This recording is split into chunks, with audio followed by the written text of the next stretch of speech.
Do you have $10,000 or more in credit card debt? Maybe you're even barely getting by making minimum payments. With credit card debt hitting record highs, National Debt Relief offers real debt relief solutions for people struggling to keep up. These options may reduce a large portion of credit card debt for those who qualify. You don't need to declare bankruptcy, and you may be able to pay back less than you owe, regardless of your credit. National Debt Relief has already reduced the credit card debt for more than 550,000 consumers. So don't wait. If you owe 10, 20, or even hundreds of thousands of dollars in credit card debt, you can now take advantage of this financial debt relief as the cost of living increases. To find out how much you could save, visit nationaldebtrelief.com. That's nationaldebtrelief.com. A text says, "You're on my mind." A bouquet from 1-800-Flowers says, "You're my everything." Heartfelt moments belong in the real world, not just your phone. For 50 years, 1-800-Flowers has helped millions of people make memories that'll last a lifetime with gifts they'll cherish forever. Their expertly curated arrangements and gift baskets ship nationwide with a 100% satisfaction guarantee. Don't wait for the next big moment. Make it when you visit 1-800-Flowers.com/podcast. That's 1-800-Flowers.com/podcast. This week, in early Iowa, when a young man ends up in a pool of his own blood inside of a neighbor's house, it seems like a mother heroically protecting her kids. But is it all how it appears, or is this some kind of massive cover-up and conspiracy? Welcome to Small Town Murder.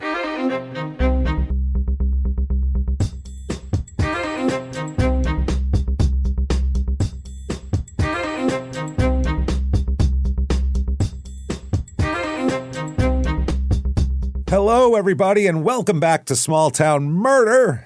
Yay! Yay, indeed, Jimmy. Yay, indeed. My name is James Petrogallo. I'm here with my co-host. I'm Jimmy Wisman. Thank you, folks, so much for joining us today on another crazy, wild, insane, don't know what's going on edition of Small Town Murder. A really twisty, weird one for you today, and it's a lot of fun in a really rural area. Good stuff here. It's what this show is built on. Crazy stuff, and it's a crazy case. And you might have some thoughts on it later on, and we all will. And it's going to be one of those where we're going to have to hear them afterwards go, what did we just do? What just happened here? So we'll get to all that and more. First of all, though, head over to shutupandgivememurder.com. Get all the merchandise, number one. Tickets to live shows, though. That's what we're talking about. Next live show with tickets available is Denver on May 2nd. Salt Lake City is sold out the night before. Thank you for doing that. And then, Buffalo sold out on the 29th of May. May 30th, Royal Oak, Michigan. Get your tickets there. And then after the summer in September, the 18th and the 19th, we will be in Milwaukee and Minneapolis. So make sure to get your tickets right now. Shutupandgivememurder.com. Make sure to listen to our other shows as well, Crime and Sports, and which we just had some real murdery stuff going on in our last episode. Wow, that was a horrific murder there with that boxer. And then also, of course, Your Stupid Opinions, which is just an hour of funny. It's just a lot of funny. And so you're going to love that if you like jokes. So do that. Check those out. Also, get yourself Patreon. Patreon.com/Crime in Sports is where you get all of the bonus material. Anybody $5 a month or above. How much of this do they get that we put in? All of it. Oh my goodness. We're crazy. Everything. So much. So much. First of all, second you subscribe, you get hundreds of back bonus episodes you've never heard before. It's like a whole other feed of a whole other show to listen to. And then you get new ones every other week. One Crime and Sports, one Small Town Murder. And you, my friends, get it all. This week, no different. For Crime and Sports, we're going to go back and do part 2 of the old-timey articles and ads, because that was, we had so much fun with that, and that was great, and we have a whole bunch more of those, so we're going to do part 2 of that. For Small Town Murder, let's talk about Corey Richins. Let's talk about it. Boy, I watched the entire trial. Wow. And know way more about this than I need to, so I need to impart it to somebody, and that's going to be Jimmy. I got into the closing arguments, and that was enough. Oh, my goodness. This is the Utah mother who, has been convicted now of killing her husband, and she wrote a book about it for her kids where she made the guy an angel and about grief. It's the craziest thing you ever want to talk about. She is a wild, wild murderer person. We'll talk about all that and more. Patreon.com/Crime in Sports. In addition to that, you also get everything we put out. All 3 shows, all ad-free with your Patreon as well. Free. And if that's not enough, you also get a shout-out at the end of the show, the main show here, where Jimmy will mispronounce your name horribly while trying his best to get it correct. Names are hard, trust me. They're difficult, and I don't I'm not jealous of having to pronounce a million names as much as reading as I have to do. That's awful. So that's and we don't have to say all their names, but thank you to everybody that came to the Phoenix show. Thank you. Especially the Your Stupid Opinion show. That Unbelievable. was great. You guys sold out our club twice. Yeah, incredible. Thank you so much for doing that. You made us look cool, and you were just the incredible crowds too. That was a great weekend. We cannot thank you enough for that. Thank you. Disclaimer time. This is a comedy show. It is. Are comedians. We're gonna we're gonna tell jokes. People are gonna die. And you go, well, how does that work? I don't understand. How do you mix those things together? Well, we think it's a little more tasteful, honestly, this way. It's a little less weird and murder porny. Yeah. And the way we do it is we never make fun of the victims or the victims' families. Why, James? Because we're assholes. But we're not scumbags. I think there you have it. That's how it works there. So if that sounds good to you, you are going to hear a wild story of murder and deception and oddness and strangeness. If you think that true crime and comedy should never, ever, ever go together, we might not be the show for you, but I think maybe you should listen and check it out. You don't know. But either way, no complaining later. What do you say? So that said, I think it's time, everybody, to sit back and say, let's all clear the lungs here, arms to the sky, and let's all shout, shut up and give me murder. Let's do this, everybody. Okay. Let's go on a trip, shall we? Yeah. Bags packed, ready to go? Let's do it. I'm standing by the front door, waiting. Oh, boy. Looking Waiting down on me. Looking down the street for Jimmy. He's always late. Or he's always early. You never know. He might show up a half hour early. Even. Sometimes, but it's an accident when you're on time. Usually 20 minutes late, early or 20 minutes late. One of the two. Quicker than I thought he'd be. Yeah, you're like, hey, look at that. Wow, thought I was late. So Where are you at? We're going to Iowa this week. Yeah. We're going to early Iowa. Yeah. Just like it's early in the morning. There's no, I don't know, there might be a late Iowa, but this is early Iowa. Yeah. It's inside Boyer Township, which has a bunch of towns in it. It's one of those deals here, Boyer Township. This is in western Iowa, about 2 hours to Omaha, Nebraska, and about 2 hours to Des Moines in the other direction. So it's kind of in between those. 2 hours and 10 minutes to Mason City, Iowa, which is our last Iowa episode 645, Breaking Batter, which you can kind of get from the title what's involved there. Iowa, I promise I will try not to say Idaho at all, but every time we have an Idaho case, like I'm going to call it Iowa at least once, and I'm going to do it back and forth, and I don't know why.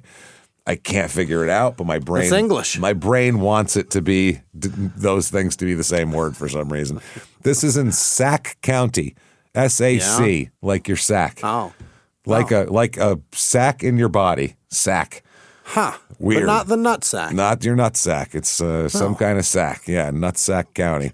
Area code 712. Motto here, Crossroads of the Nation. There's always a crossroads. Yeah, and their town logo is like a big X with like roads marks on it, like of the nation. Lines. I've never even heard of you. Nope, I guess because Iowa's somewhere in the middle, so that's what they're doing here. A little bit of history of Early. It was incorporated pretty early, 1883, and is named after D.C. Early, who was a local settler. Railroad. Yeah. He was Judge D. Carr Early. He was a judge? A judge, apparently, wow. And that's what had happened. Somebody had traveled by stage through here looking for a place to start a blacksmith shop. He was just going from town to town going, is this a good place to start a blacksmith shop? Yeah. And Judge... I want to build a real hot fire. Can I do it here? Anywhere I can do that here. I promise I'll try not to burn the entire town down, but I will probably. Yeah. The judge recommended starting it on the 40 acres that he owned, which was about 2.5 miles south of where downtown Early is now. And so he even donated 10 acres of land. He said, I'll give you buy 30, I'll give you 10 free. What do you say? And 25% off right now. That's right. So that was recorded in 1878, and the new town was given the name of Early in honor of him. Here we go. In the beginning, it's just a little tiny town. It's really nothing. There's a Big Tree Corner, which was a widely known landmark. It was literally turn left up at the Big Tree Corner. The Big Tree, yeah. That was just a way of doing stuff. Now there's a junction of highways that's south of where Early is now. Sure. Here now so as this is going on, basically apparently, I guess the original town of Early was a little bit south of here, and then they kind of moved the town. They do that a lot. They shifted it. Yeah, they shifted it here. I think whenever the railroad puts in a station, people start like meandering toward that. So the new town was in the 1880s, and they had several houses, a post office, a railroad depot, a blacksmith, of course, meat all market, a barber shop, all that kind of shit. Now, reviews of this town. And really, nothing has happened since then in this town, by the way. Since the 1880s, blacksmith. It's really that not much has changed in this town. Yeah. There's not a lot Big going on. farrier town. Yeah. From what I understand, too, like stuff is kind of closed down here. Like there was a 24-hour gas station that's not 24 hours anymore. Oh. Stuff like that's going on. Like the restaurant closed. Yeah. It's not good. That's what 7-Eleven was, right? That used to be their hours. 7 to 11. Uh-huh. And then they went 24 hours and didn't change their name. And now it's just, they took the 2 off of there. Why didn't they just change it to 24/7? Why would you not do that?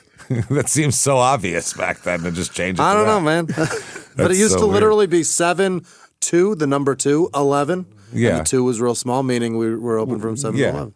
Which you put a 2 in there, which just confuses everybody. Now it's all fucked up. Now it's all fucked up. There is only one review of this town here that I found. It's one review, 1 star, and it's, quote, "There is nothing here. The local restaurant shut down and the gas station's no longer open 24 hours." See what I mean? From that. It's open 7 to 11. It's stupid. There is only crackheads and rich old white people. Nothing in between. Just old rich farmers and crackheads. This is all you get here. It's difficult. Yeah. Population Nashville. here. That's kind of Nashville, yeah. You also get drunks, though, there. Yeah. You get middle-class drunks that put in the mix. Of tourism. Yeah. So people from like the hills of northern Georgia come there to party also. So people in this town, 587 is the official number, but people have said since 2020 it's actually gone down quite a touch. Okay. So we're not sure. It could be closer to the 400 mark now. Wow. Going down. 400 people, not 400,000. No. 400. 400,000, we wouldn't be talking about it. Right. It'd be like there's a city over here that's got 400,000 people in it. Literally 500 people live in this place. That's it, pretty much. It's 56.4% men, which is a wildly out of whack statistic for how small the population is. That's a shitload of dudes. Way more guys. Yeah, that's not good. And it's the farm work, I think, is the main issue that's there. That's like 300 men to 200 women. Yeah, that's definitely a much different ratio. Yeah. Bad ratio for the fellas out there. Median age here, 43.8, which is about 5 years older than the national average. So you're going to get a little older crowd. It's only 41.6% married. I expected this to be one of those 60% married towns, but it's not. But other than that, a lot of the stuff is pretty average, except for race. Race of this town, 87.2% white, 8.9% black. 3.2% Hispanic. So that's it. Iowa, look at you. Look at you. I have 0 Asians and nothing like that. Doing your part? What are you talking about? For what? Seems like an awfully high amount of black people for Iowa. I said you said that right after I said 0.0% Asian. So I was like, what are you talking about? What? Really doing your part, keeping them damn Asians out of here. I was like, wow, what is going on, Jimmy? He's just unleashing a bubbling hatred of Asians I didn't even know existed. And we talk privately all the time. You've never brought this up. This is wild. Almost 10% African American in a tiny ass town in Iowa is fucking mind blowing. Really, that seems like a lot of black people for a small town. 74.4% of the people here are religious. That is as high as that's like Utah levels of religion here. And the highest one of all is Lutheran, coming in at 24.3%. So the Lutherans, they're taking the title here. Now, there is low unemployment in this town, which, I mean, there's not a lot of people. It seems like if there's no jobs, you just move to find jobs. Yeah. So you don't just stick around here and be unemployed. That would be horrible. And hope. The gas station's not even open 24 hours Jesus, anymore. they canceled the night shift. We don't even have that anymore. Median household income here, $78,210, which is above the national average by holy shit, about almost $10,000, which a lot of the properties are big. It's a lot of farms, a lot of things like that. So how do they do that? What do you mean? farms. That's a lot of money. Yeah, I think there's a lot of people have property and farms and living off the land and stuff. Yeah, there's when you only have 400 something people, I don't think there's a lot of there's not a lot of people that are working at the gas station. It's probably only two guys that work there because there's only two shifts that are open, and that's it. Probably. So you probably get everybody. You either kind of own some property and make some money off of that, or you don't really. They probably cut that midnight shift because nobody needed the job. No, yeah, we can't find anybody for it. Yeah. Now, cost of living, 100 is regular average. Here it's 73. So that's 73 is pretty low, and the median home cost is really low here. This is what's crazy: $123,500. Maybe they don't want us talking about this, cheap. James. That is cheap. This sounds great. It sounds awful. This is the middle of nowhere in Iowa. But I mean, everybody's flat. making money, and nobody has to spend any money. Who cares? They seem to be happy about it. It's like 100 degrees and humid all summer. It snows all. This is a terrible place to live. You wouldn't go there and go, yeah, I got me a cheap house, but everything else, who cares? This is great. This is awful. There's not even a gas doing station. it up in fucking Ohio. Yeah, and look what happens. Cops come and kick your goddamn door in for no reason. That's what I'm saying. You don't want to live here. Fucking gate. You want to live here? No offense, Early, but no thank you. I'm sure it's great if you grew up there, but it would be hard to, weave yourself into the fabric of this community. Although that's our story today, is someone attempting to do that. Yeah. Correct. So that's pretty cheap, though, $123,500. So if we've convinced you, or if Jimmy's convinced you that this is a wonderful place to live, we have for you the Early Iowa Real Estate Report.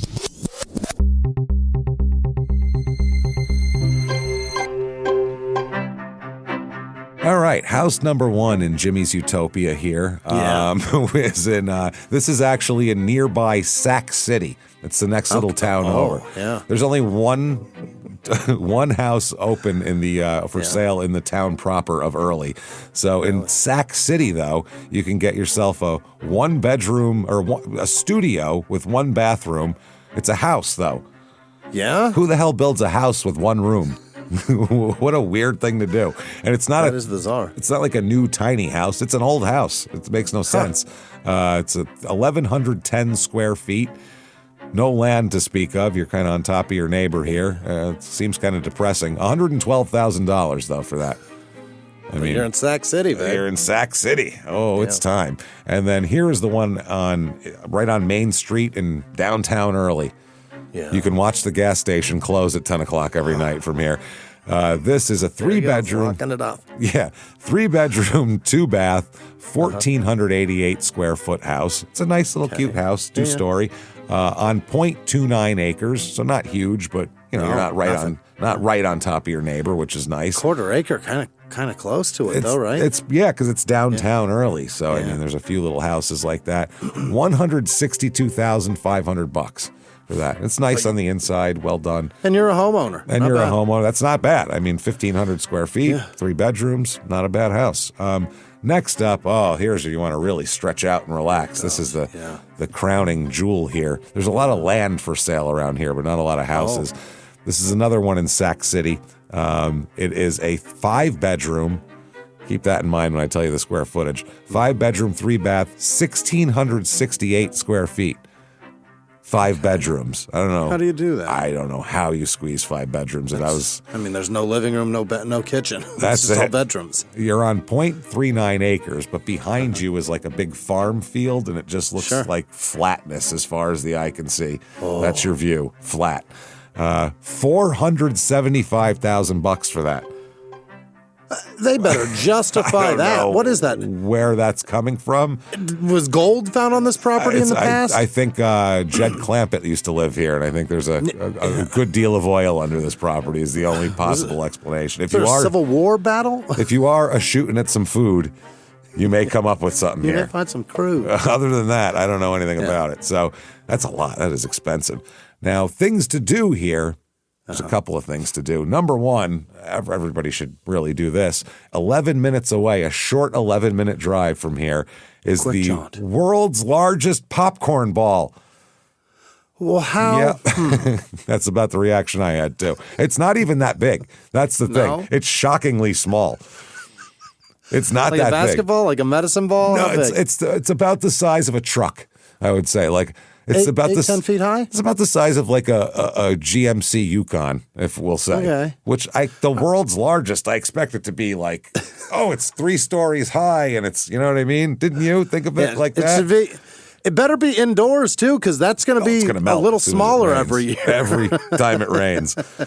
But yeah, you picture that. I picture like something impressive. Something impressive. This is literally, they have it like in a, just like in a bulldozer thing, like picked up and you go look at it. Oh, really? Yeah, like a front end loader. And a big, and it's not that much. It's about the same size as the front end loader. It's pretty pathetic, honestly. Boy.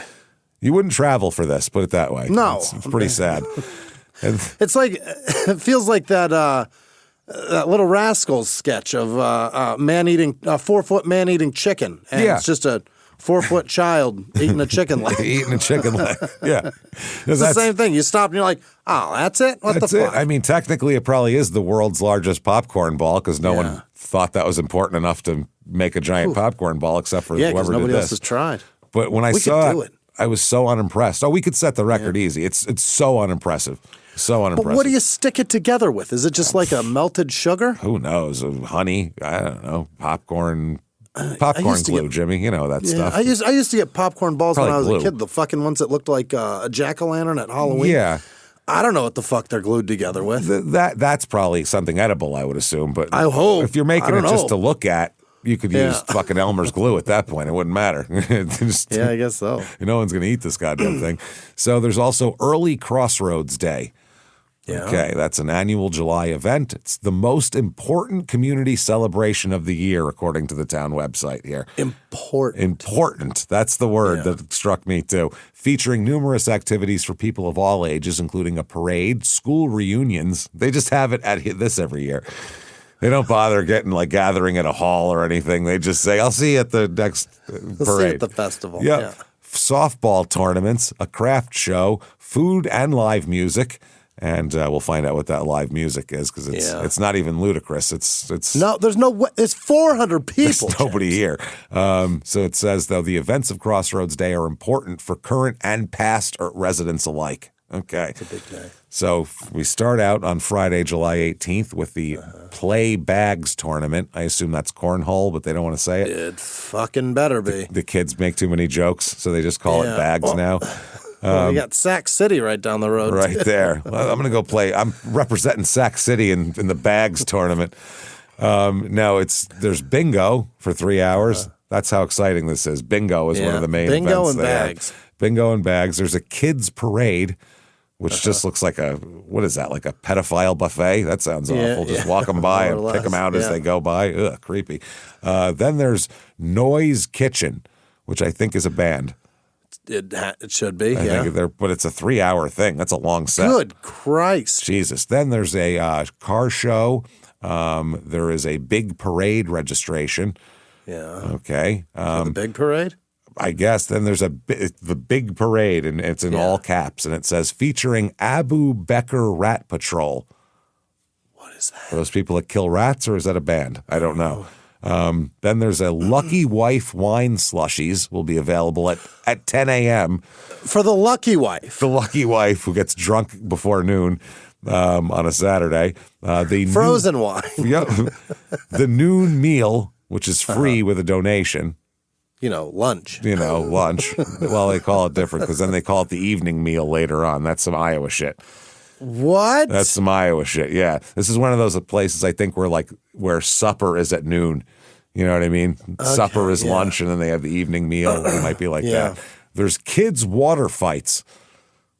Okay. That's in the street at 12:30 p.m. Then there's regular water fights at 2. Then we bring in the adults here.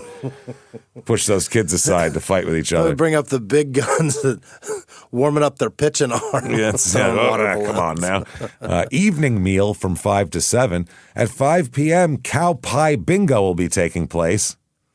Cow pie bingo, which means they're using shit as markers. Yep. That's what that means. That's disgusting. And then the big entertainment for the weekend. Oh, boy. Cotton Creek Entertainment DJ. That's what it says. I don't know. Somebody spinning something. Some DJ we hired. Yeah. Some DJ we hired. Now, crime rate, what we're interested in this town, property crime, about half of the national average. So very low. That's good. Because you'd be able to know who stole anything. Yeah, for sure. I saw it. It was Bob. He stole my shit. And that's all their crime, right? That's it. And then violent crime, murder, rape, robbery, and of course assault. The Mount Rushmore of crime is about 1/4 below the national average. Which seems like seems like it should be lower, right? That's frighteningly high. Let's talk about a reason why maybe it's a little higher with this murder here. Let's talk about some murder, everybody. Okay. Let's go. Now, let's start out with December 13th, 2001. Give you a little snapshot of the overview, and then we'll go back and get into this. Now, there's a Christmas, 2 weeks away. 2 weeks away, and somebody is actually Christmas shopping comes up in this whole thing too. That somebody was Christmas shopping and doing it early. Doing Good it for them. They're getting it out of the way. That's nice.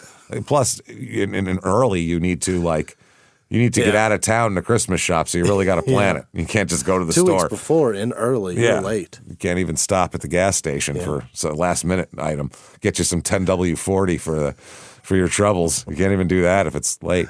So there's a 911 call from an 11-year-old boy. Oh. And he's saying they need help over here at the house in Early. People have broken into their home. It's been like a home invasion with multiple men have broken into the home, and his mother shot an intruder. Oh, good for her. They need it all. They need everything. Yeah, bring the cops, bring the ambulance. Come help this man. He's everything injured. You get. Now, when police arrive, they find a young man absolutely been shot quite a bit. He's been shot 9 times. Oh. He's in a pool of his own blood. Yeah. He's in a heap on the floor. He's a mess. She hit him 9 times? 9 times. We'll find out later 11 shots were fired, 9 strikes on this guy. Wow. Now, the woman at the hospital, they discover later on, she has red marks around her neck that they believe are ligature marks from strangulation. And she says she has been strangled with a pair of pantyhose that she was hanging over the banister to dry. And she's got other bruises on her, indicating a possible struggle here. Because that's her story. Now, she also says he was not the only person here. Multiple people broke in. The rest of them ran. It was at least 2. It was at least the dead man and another person and possibly a third. Wow. She said the whole thing was, she didn't realize whether it was 2 or 3, but at least 2. Yeah. So this other assailant, this person who breaks into a woman's house, she has 3 small kids at home. There's an 11-year-old, there's a 9-year-old or a 10-year-old, and a 1-year-old in the house. That's why you shoot 11 rounds, yeah. So that's a lot. So she says there's still somebody on the loose right now. So the cops freak out. The town freaks out. This is not I'm sure. Yeah. This is not a normal occurrence in Early Iowa that this is going on. Even any kind of lights, emergency lights, people are like, what the hell's going on? They think they know everything about everybody. So, hey, everybody, just going to take a quick break from the show and tell you a much better way to feed your dog with Ollie. Ollie.com, OLLIE.com. Absolutely. We love our dogs. We do crazy things for our dogs. You know what I mean? You take care of them. My dog, Benny, the big Cane Corso, he's got like skin problems and stuff, so he's got to like go to get bathed all the time, and he's got put like lotions on him and stuff, and you take care of him. They take a nice picture of him with his little bandana on and all that. This is what we do for our dogs. It's true. A lot of people like their dogs more than their family. It's a statistic. It's a lot. Should be all of us. It's a lot. And if anybody knows what being dog obsessed is all about, it's Ollie. They're relentless about delivering the best food and experience for you and your dog, and they give you a way to check on the health of your dog over and over and over again. It's really, really great. You really want to do this. The food, Ollie's fresh recipes, are developed by real chefs. It's not just a bunch of slop. It looks human-grade food. I want to eat it. It looks great. Yeah. I want to sit down next to them. Carrots and peas. It looks great. It really is. They're backed by vet nutritionists. They're obsessed with making the best meals with the high-quality ingredients, the highest ones they can find. And from the moment you start your subscription, everything is tailored to your puppy, to your dog. The meals are perfectly portioned, and you get a pup tainer and a scoop for easy storing and serving. And with Ollie, you don't just get food. Through their app, you can actually check in on your dog's health with real vets. Just by uploading a picture, their team can check in on your dog's weight, digestion, teeth, and coat. And because they're obsessed with making sure your pup is healthy as can be, this is what they want to offer you. We love Ollie. How's the new pup loving it? He's gotta love it's so good. It's so good. He eats it up. My dogs go crazy for it. Yeah. And the certain stuff that Benny can't have from his allergies, Sure. they can. It's awesome. He can eat this. It's really, really good. And the health screenings, everybody should do that with their dog anyway. That's fantastic. It's really great. Get ready for both you and your pup to be obsessed. Head to ollie.com/STM and tell them about your dog and use the code STM to get 60% off your welcome kit when you subscribe today. Plus, they offer an obsession guarantee. If you're not completely obsessed, you'll get your money back. That's OLLIE.com/STM. Enter code STM to get 60% off your first box. Now back to the show. This show, Small Town Murder, is sponsored by BetterHelp. BetterHelp.com. You know it, because we all have problems and we all have stresses and we all could use somebody to talk to, and BetterHelp is the place to go. And especially when you're having financial stress that's bearing down upon you, that's so much stress. You already feel terrible, and then the financial stress just makes you feel like even more worthless. You can't sleep at night. It's horrible. It keeps you awake, and it affects more than just your bank account. It takes a serious toll on your mental health and your relationships. 88% of Americans feel some form of financial stress starting out in 2026. That's crazy, and it's tough, man. You gotta. It can bring you down. And money worries bring anxiety, sleep disruption, depression. One of the leading sources of conflict for couples as well. Yeah. That happens so much. So this month, we want to normalize the emotional weight of financial stress and remind you and remind everybody that struggling with money doesn't mean that you failed. Sometimes it's about accessing the right kind of support. And God, we know that therapy is. Yeah. It's everything. It's incredible. And whatever your problems are, whether they are financial, romantic, health, anything, it really, really helps. Family conflicts, it helps so much just to talk to somebody. They have quality therapists at BetterHelp. They work according to a strict code of conduct. They're fully licensed in the U.S. BetterHelp does the initial matching work with you to get you with a therapist that's going to work for you so you can, concentrate on what you're doing. They just do a short questionnaire, helps identify your needs and preferences. They have over 12 years of experience and industry-leading match fulfillment rate, so they'll figure that out and who to hook you up with. But if they don't get it right the first time, doesn't matter. You can switch to a different therapist at any time from their tailored recommendations. It's phenomenal. And no additional charge either. That's the thing. They just want you to get some help and get better. Your financial stress doesn't need more stress because you don't like your therapist. Right. You know what I mean? With over 30,000 therapists, BetterHelp is the world's largest online therapy platform. They've served over 6 million people globally, and it really works. They have an average rating of 4.9 out of 5 for live session based on over 1.7 million client reviews. When life feels overwhelming, therapy can help. Sign up and get 10% off at betterhelp.com/smalltownmurder. That's betterhelp.com/smalltownmurder. Now back to the show. Neighbors immediately after that say they lock their doors now. This was a no-locking community before this, but now everybody's deadbolted up. One neighbor said, it has been really shocking. I know it happens all the time, but this is a small town and somebody you know. How does this happen? You know what I mean?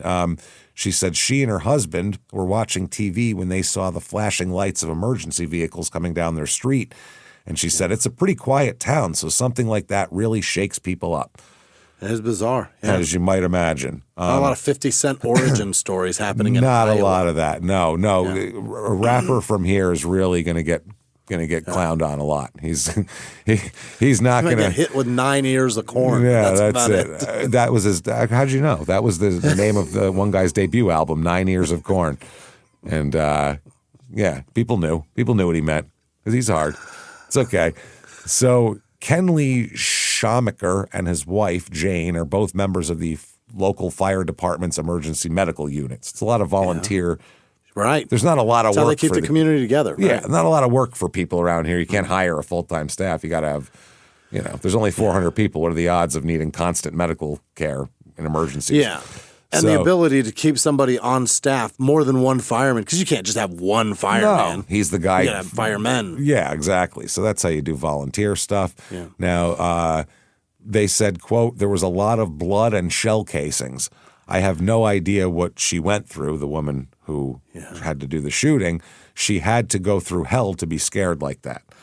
That's what they said. Like, it looked like, man, somebody must have really just been so terrified. There's brass all over the place. It's a dead man. No, this shit looks like the OK Corral, for Christ's sake. Yeah. It's wild.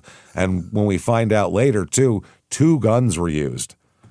What? So this is, she was going like Doc Holliday on this person. Like, this is crazy. That's why the OK Corral came up with me, because someone just pop, pop, pop, pop. I mean, that's pretty wild. She had dual holsters, this lady. That's impressive. It's pretty impressive. So let's find out a little bit about her and find out who's on the floor and what the hell happened here. Okay. Yeah.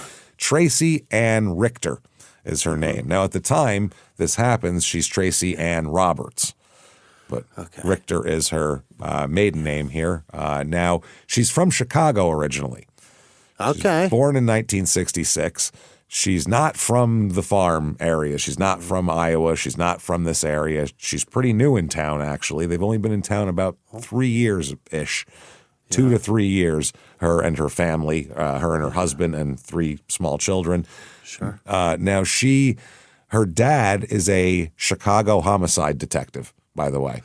Oh. So, yeah, someone said... She's aware, yeah. Someone told her, somebody breaks in your house, you shoot first and you ask questions later. I'll tell you that right now. And if one gun is empty, grab another. You grab 2 in case one don't work right. I'll tell you that. Yeah. That's right. You put a sport pepper on it afterwards and you make it Chicago style. That's how you do it. That's shake the celery salt. Celery salt and a little bit of a sport pepper and you got yourself something special there, pal. Let me tell you. Now, so that's where she comes from. If you come from your dad being a homicide detective, you've heard some wild shit. Yeah. And you are like, okay, it's finally coming for me. Like, I would assume you'd just be waiting for the minute that somebody's coming to murder you in your home. Locked and loaded every day. All the time. Yeah. So she got married in 1988 at age 22 to a Dr. John Pittman III. Oh. Yeah. He's a plastic surgeon. Hell yeah. Originally based in Colorado and then later in Virginia. Now, plastic surgeons I never trust, by the way. Yeah. I've always heard somebody, I can't remember who said it, but years ago someone said plastic surgeons are the pimps of the doctor world. And I was like, because they're not like normal doctors. They have like jewelry and shit. And they're, you go in their office and they're like, you want a white wine spritzer while I look at your tits? It's a real weird scenario. It's not quite as clinical as other... I've never seen one of them walking around like this either. You know what I mean? No. Never. They're just like shaking hands and they're like, about to go do surgery, excuse me. Yeah, it's crazy. You never know. Like, if you go to a normal doctor, they're like, well, nothing's wrong with you. Go home. Yeah. Whereas you go to these people, they're like, what do you want me to fix? You know what I mean? You look like shit. I'll fix it all. I'll carve you all up. What, you don't like your nose? No problem. Your lips, we can work with that. Yeah. Your tits sagging? Perfect. How's your ass doing? Does that need a little help too? They'll do anything. And they'll look at you and just pick you apart. Like, look at you. Yeah, I could see that there. What, Shit, you got didn't 5 toes? Jesus. Everybody only has 4 now. Everybody. It's kind of the new trend, really. If you hang out, it's usually in certain taking places. the middle one out. It balances you out. We take that out. And it seems, people seem to like it. No, you'll walk funny, but people seem to think it looks good. Yeah. Anyway. Closed-toed shoes, for sure. You'll never fit in another pair of sandals. No. They'll fall off for sure if you do that. So 1990, they have a son named Bert. Now, Bert is the 11-year-old who called 911. All right. Okay. By 1992, their marriage is getting a little fucking weird here. Yeah. A little messed up here. Sure. Complicated and messy would be a good way to put it.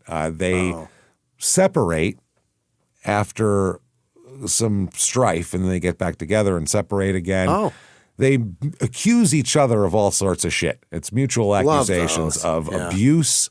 There's gunplay involved here as well. Yeah. Some crazy shit. In 1992, Tracy ends up pleading no contest to discharging a firearm during an argument with him. In the home? Wherever they were, it doesn't really matter, honestly. She discharged a firearm in the house, down at in city limits, yeah. Yeah, just during an argument, I think, is the main issue here. Yeah, that's not good. If you fire a gun in anger, that's a lot. Yeah. That's some shit. So she received probation for that.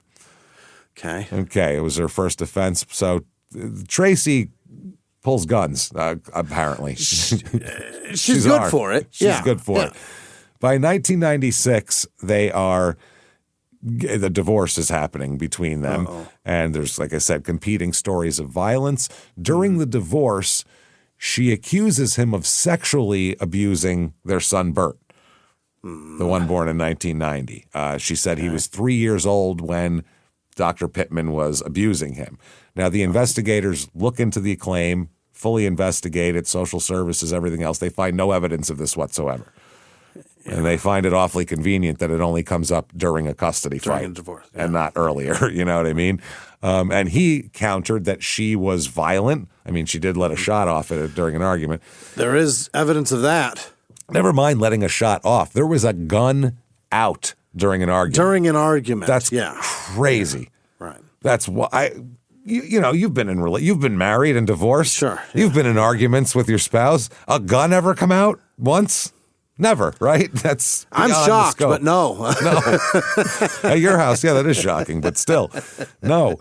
So he said that she was not only violent, but unfaithful as well. She also was cheating on him and all that kind of thing. So after the divorce, Tracy moves back to Chicago with the young son, with Bert. Yeah. So it's just Tracy and Bert. And she begins dating, apparently, a new man, a different doctor.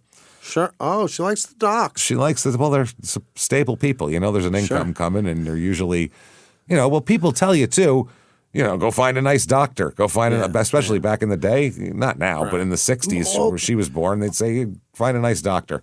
Also, back then, health insurance paid you no matter what. You know what I mean? Yeah, They just cut the check. If you were a doctor and you sent them a bill, they'd pay it. They'd pay it. So this is Dr. Joseph Laspiza. And what's he do? He's an oral surgeon in Chicago. Okay. So a hated man. Boy, are they they're heroes. People have nightmares about his face, though. That's the problem. Yeah. Well, it's this close to them. Well, terrible shit happens. Heroes. They will change your life. Oh, they're great. But for a week, you will. It's horrible. By the way, want to kill that person. I'm saying with all your this bare hands. as I have a dental appointment tomorrow. Yeah. So that's why I as much as I love them, I hate them too. So absolute heroes. Oh yeah, heroes. I won't feel that way tomorrow, but a week from then I will feel that way again. Begrudged hero. Yeah. Now there is a serious accusation that she makes toward Dr. Laspiza here. Okay. They were dating, by the way. Yeah. She claims that he sexually assaulted her while she was sedated in his dental chair. Oh, how'd she know? Which is, I mean, I guess if you've seen that episode of Seinfeld, maybe her shirt was untucked, or I don't know what the signs Zipper of that. Down or something. But that's what the accusation is. Now, she produces a typewritten confession from him. Oh. What she says is from him, in which he not only admits to all of this, but agrees to pay her $150,000 for her trouble. Okay. Now, he said, I didn't fucking type that. That's crazy. I didn't molest her. We were going out, and I never sedated her in the chair. I didn't molest her, and I certainly didn't type up a confession. I definitely didn't agree to pay her $150,000. So this is all bullshit, basically. He called the whole thing an extortion scheme.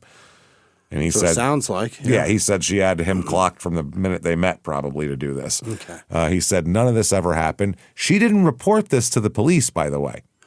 No? Who'd she report it to? Didn't report it to the police, didn't report it to, like, the board of dentistry or whatever, whoever you're telling a doctor to. She filed a civil suit for the $150,000 that she says that he promised her now, based on this letter. This went nowhere. There's no proof. No proof it happened. No proof he wrote the letter. It's just her with a typewritten pages saying he should give me $150,000. He owes me $150,000. Yeah. So Laspiza later said that the incident damaged his practice. Yeah. He described the whole thing, and he said it made him feel angry and stupid. Sure. Yeah. He got like Sharon Stoned in Casino, basically. Like that's how he feels, that he got scammed. So about 1997, maybe late 1996, she's had a busy year. She's been divorced, had this whole thing with the oral surgeon, and now meeting a new guy all in the same year. So it's been an eventful year. Yeah, it's been a time. Been a time. She meets a new guy named Michael Roberts. Now, he is an Australian, actually, and he's an entrepreneur, which makes him sound really fancy. He's an Australian entrepreneur, but he also, income is spotty and stuff like that from his entrepreneurial adventures and things of that nature. He's starting and selling businesses so much that he doesn't know which one he's involved in right now? Yeah, I think it's just he doesn't have a job, I think is the main point. But he will end up working and doing this, but for some he's not a overly successful. He's not, some kind of Australian baron who came over here to, relax in Iowa or anything like that. So that's what he does. Now they met online in like 1997, which is incredibly ahead of the curve. That's chat rooms, right? That's AOL. Yeah, probably. It's way ahead of the curve, this shit. This is well before this was common. That's before eHarmony? Oh, yeah, right before that. This is when if you met someone online, you'd make a deal not to tell anyone where you met. You'd say, I know people like that. What? I remember in like 2000. You what? In 2003, there was a couple that I knew. Yeah. And they said they knew each other in college or some shit, whatever. Yeah. And my friend took me aside, and he was a real funny guy because he had a Boston accent, and he goes, I got to tell you the truth. And I'm like, what? He goes, I never been to college. Well, he was actually like a really good accountant with a weird Boston accent, which was hilarious. He goes, I didn't meet her in college. I'm like, okay, where'd you meet her? He goes, I met her on the internet. And I was Whispery like that? Whispered. We were nowhere near people. I met her on the internet. And I said, I need this to go no further. I said, okay. He goes, don't tell nobody, seriously, because people will make fun of us. We didn't tell our families because my mother would kill me if we didn't tell our family. My mother would kill me if she knew I found a girl off the computer. That's what he tells me, just like that. And then he did one of these where he pats you on the arm, like that's our pact of silence. And he nodded and he walked away. I'm not shitting you at all. That's exactly what happened. And I was like, she I don't care where you met. Girl on the computer. On the computer. The computer. I was like, I won't tell, bro. You're good. Ha! You are totally fine. So that's too funny. Yeah, do you know why she would kill you? Because it never fucking works, man. Yeah, it usually doesn't work. All they did was fight too. Now because now they've got it down to a science. It's not. Oh, they're still together.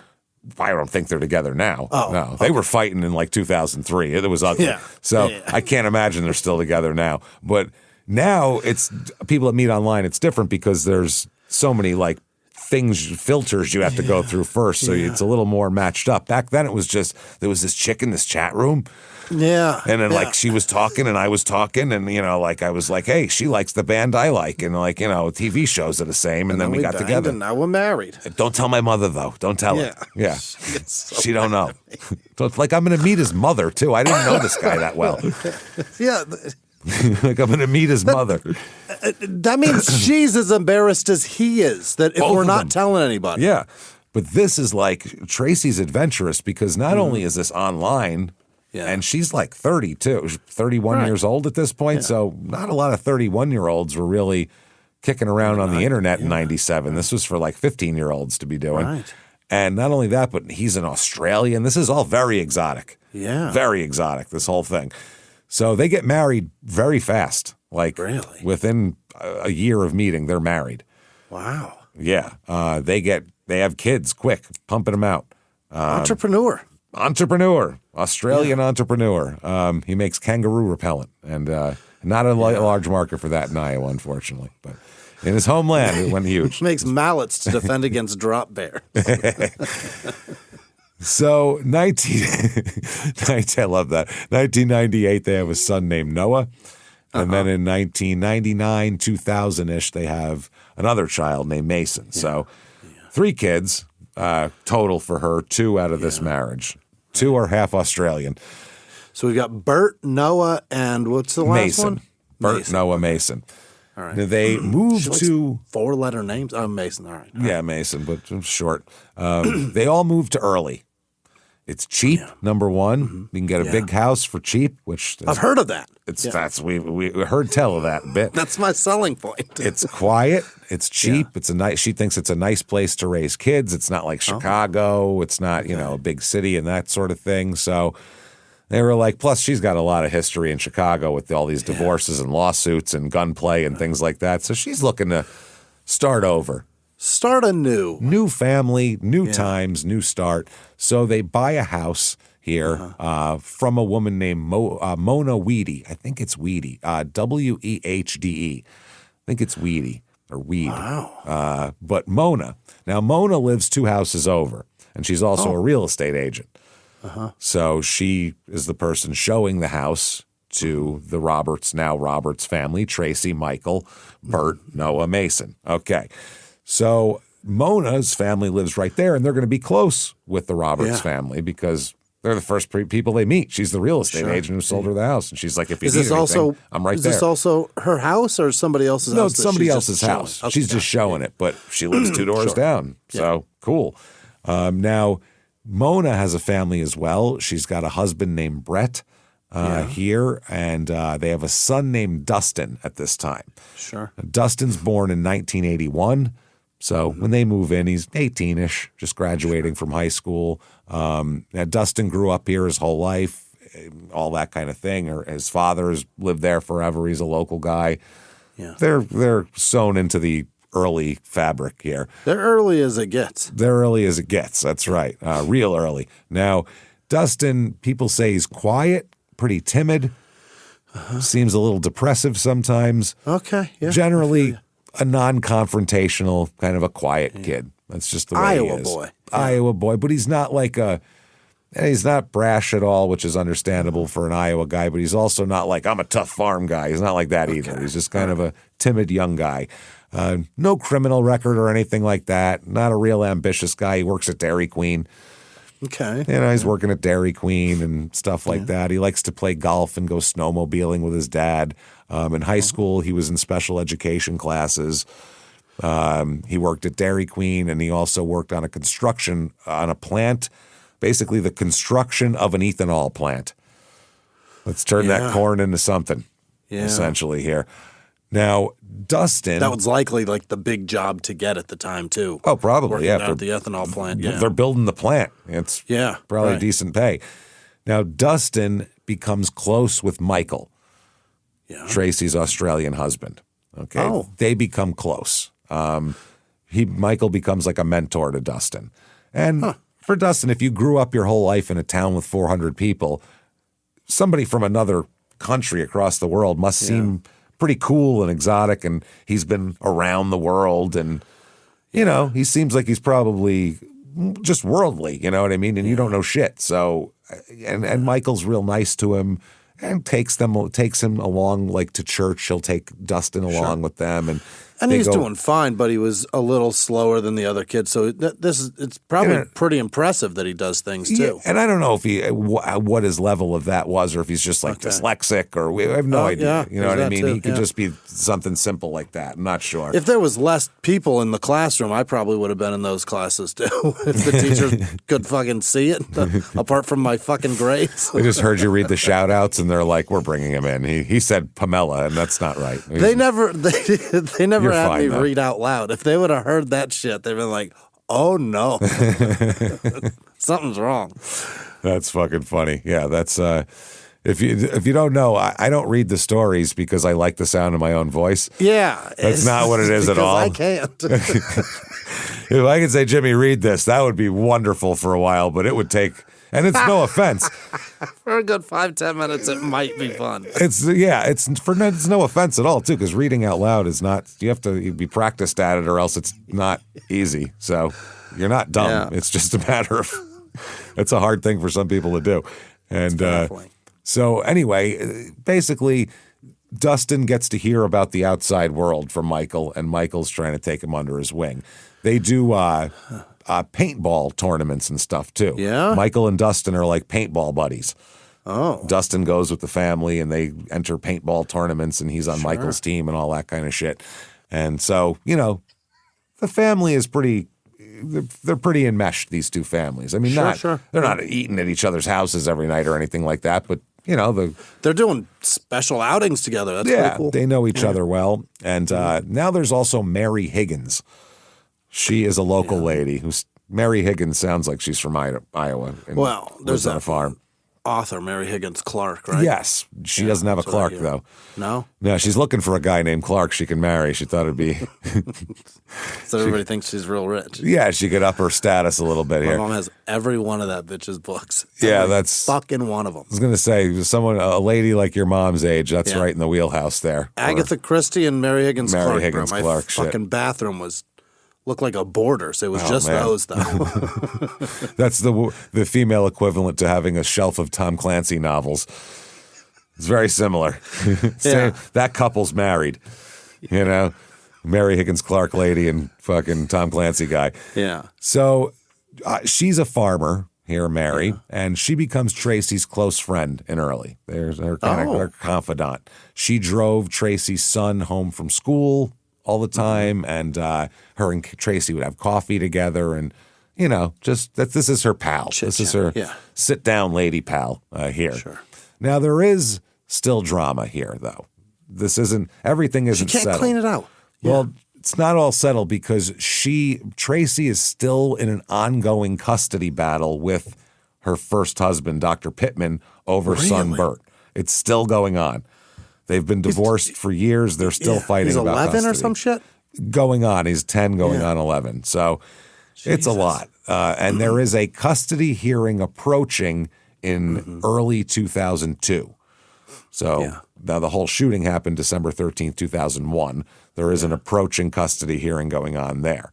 And it's a big deal, too, because he pays her, at this point, $1,000 a month in child support. In the 90s. In the late 90s. And that apparently, that's enough to live on back then. Yeah, yeah. And that apparently is something that Tracy does not want to lose at all. I mean, I'm sure she doesn't want to lose her son either, but she also needs the income as well. Right. So there's a lot. If she loses primary custody, she loses her son and $1,000. Yeah. It's winner take all here. So there's a lot. So this $1,000 meant something to her as well. Sure. Now, 2000 and 2001 in this area, her marriage to Michael is starting to fall apart. Her relationships are rough. Yeah, they're rough. I mean, they don't last long. Mutual allegations of abuse. Again, Tracy claiming physical violence, Michael denying it and accusing her of trying to suffocate him. Now, we don't know if that's figuratively or literally, but that's the accusation that he says is suffocating him. So we're not sure. So in 2001, she's still fighting with Dr. Pittman here.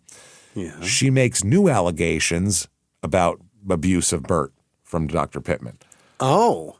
And these were dismissed by the court. From 10 years earlier, she's still saying this shit was going on. Okay. Yeah, she's still saying from 1993 this happened. And I don't know if she's saying that or if she's alleging new instances of abuse. Got it. Not sure. But either way, the doctor responds by filing legal actions claiming that she was interfering with his visitation rights and alienating him from his son.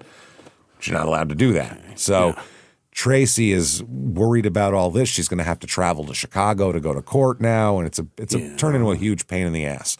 Now, a few days before the shooting in her house and the home invasion and all that, a judge had ordered that Tracy be deposed shortly.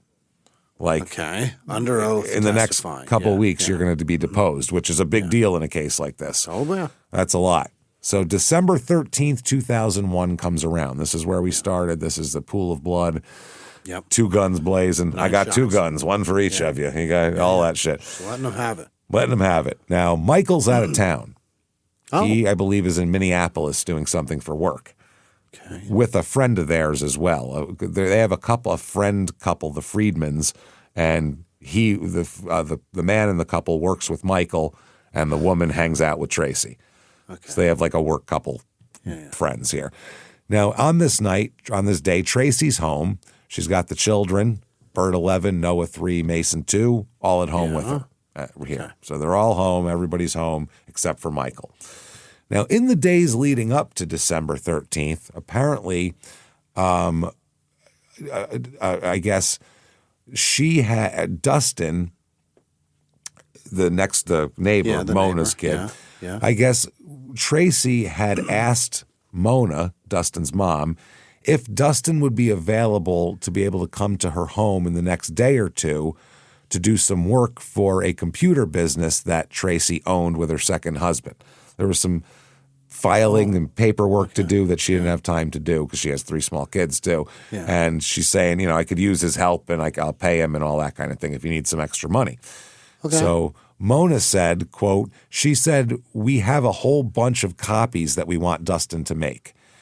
So Mona said, I said something like, Dustin's not really speedy about getting jobs done. Dustin's a bit of a slacker here. He's a teenager. And if you want speedy clerical work, he might not be your top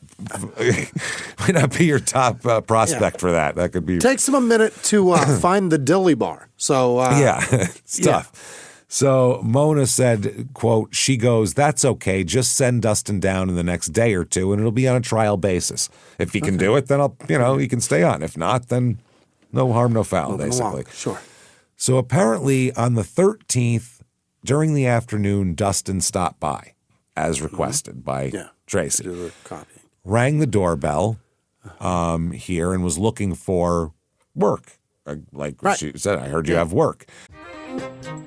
Hey, everybody, just going to take a quick break from the show to tell you the best home security available out there, Simply Safe. SimplySafe.com, SIMPLI safe.com. Absolutely. There is a big difference between traditional home security and Simply Safe. It's just so, number one, it's so easy. When you get it, you can have the whole system up, installed on your own and live. It's so easy. You do it online. There's apps and all this. In like an hour, you can do this. Yeah. Which is less time than normally people would take just in the window waiting for a technician. They have the cameras and they can see what's going on outside before you know what's going on. While you're in your house sleeping, they could be yelling at someone through your system, telling them to get out of here. The cops can be called, and you're like, what's going on now? It's great. They take the initiative and they go after it before there's a problem. They make it so there's not going to be a problem for you. It is so good. We really, really love it. It's easy to get secured. You can easily customize a system that's right for your home at simplysafe.com, and it ships to your door in just a few days with an app-guided setup and no drilling required. You can install and arm your system under an hour. No need to wait for technicians or any of that. And it's not just a camera. It's a comprehensive ecosystem of sensors, cameras for inside and out, and 24/7 professional monitoring. In the event of a break-in, fire, or flood, Simply Safe's agents are ready to take action. No long-term contracts. There's no lock-ins, no hidden cancellation fees. Simply Safe earns your business by keeping you safe, not by trapping you in a contract. And that's great, too. Their pricing is also really good. 24/7 monitoring for a fraction of what traditional brands charge you. And they were named America's Best Customer Service by Newsweek. And over 5 million people trust Simply Safe every day, and U.S. News & World Report ranked them the best home security system of 2026. We also rank it that way as well. We want you to experience the same peace of mind that we do, which is why we've partnered with Simply Safe to offer an exclusive discount to our listeners. Right now, you can get 50% off your new system by visiting simplysafe.com/small. That's half off at simplysafe.com/small, SIMPLI safe.com/small. There's no safe like Simply Safe. Now back to the show. Hey, everybody, just going to take a quick break from the show and tell you a better way to shop for clothes with Quince. Quince.com, QUINCE.com. Absolutely. This is the time of year where you got to rethink what's in your closet. What do I have? What is in there? What do I have to put out? I've been putting big coats on and stuff all winter. Now I got to actually show myself, and I got to show my clothes. What are they?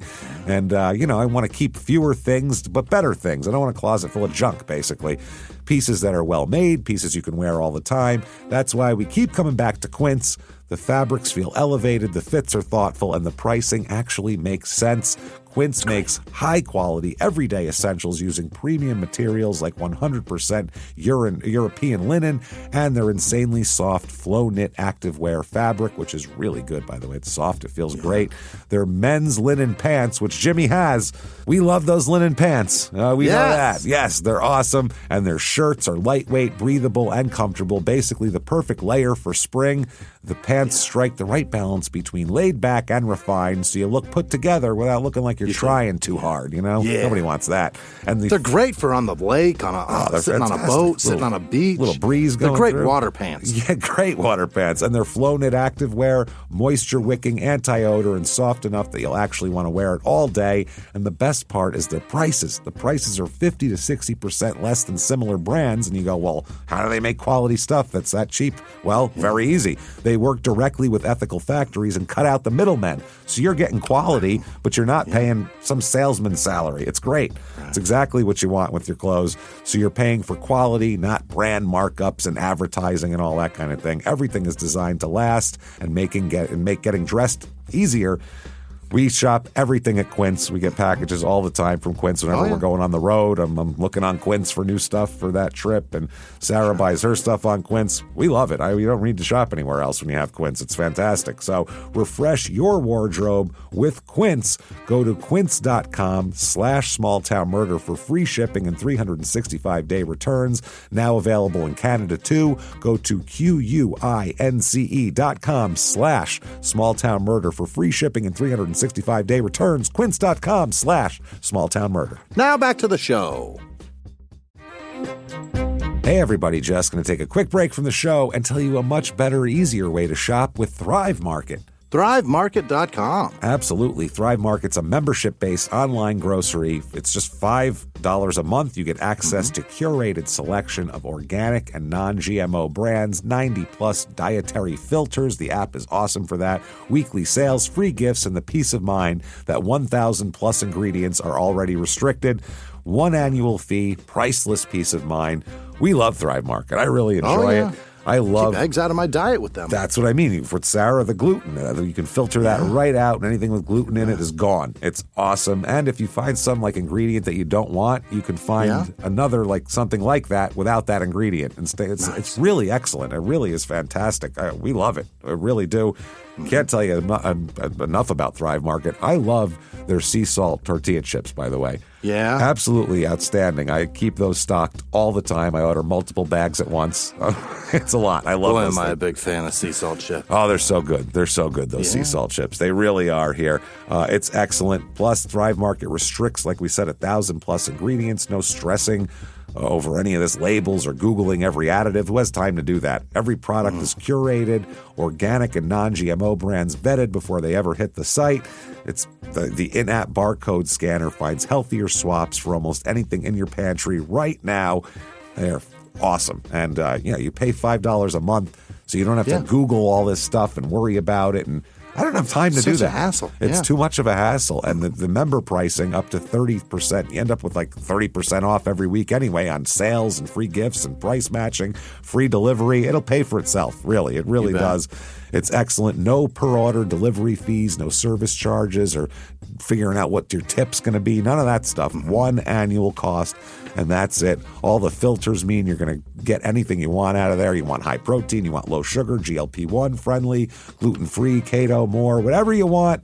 It's awesome. The fact that you can filter out the whole site by high protein or low sugar in seconds, it's awesome. You guys want that.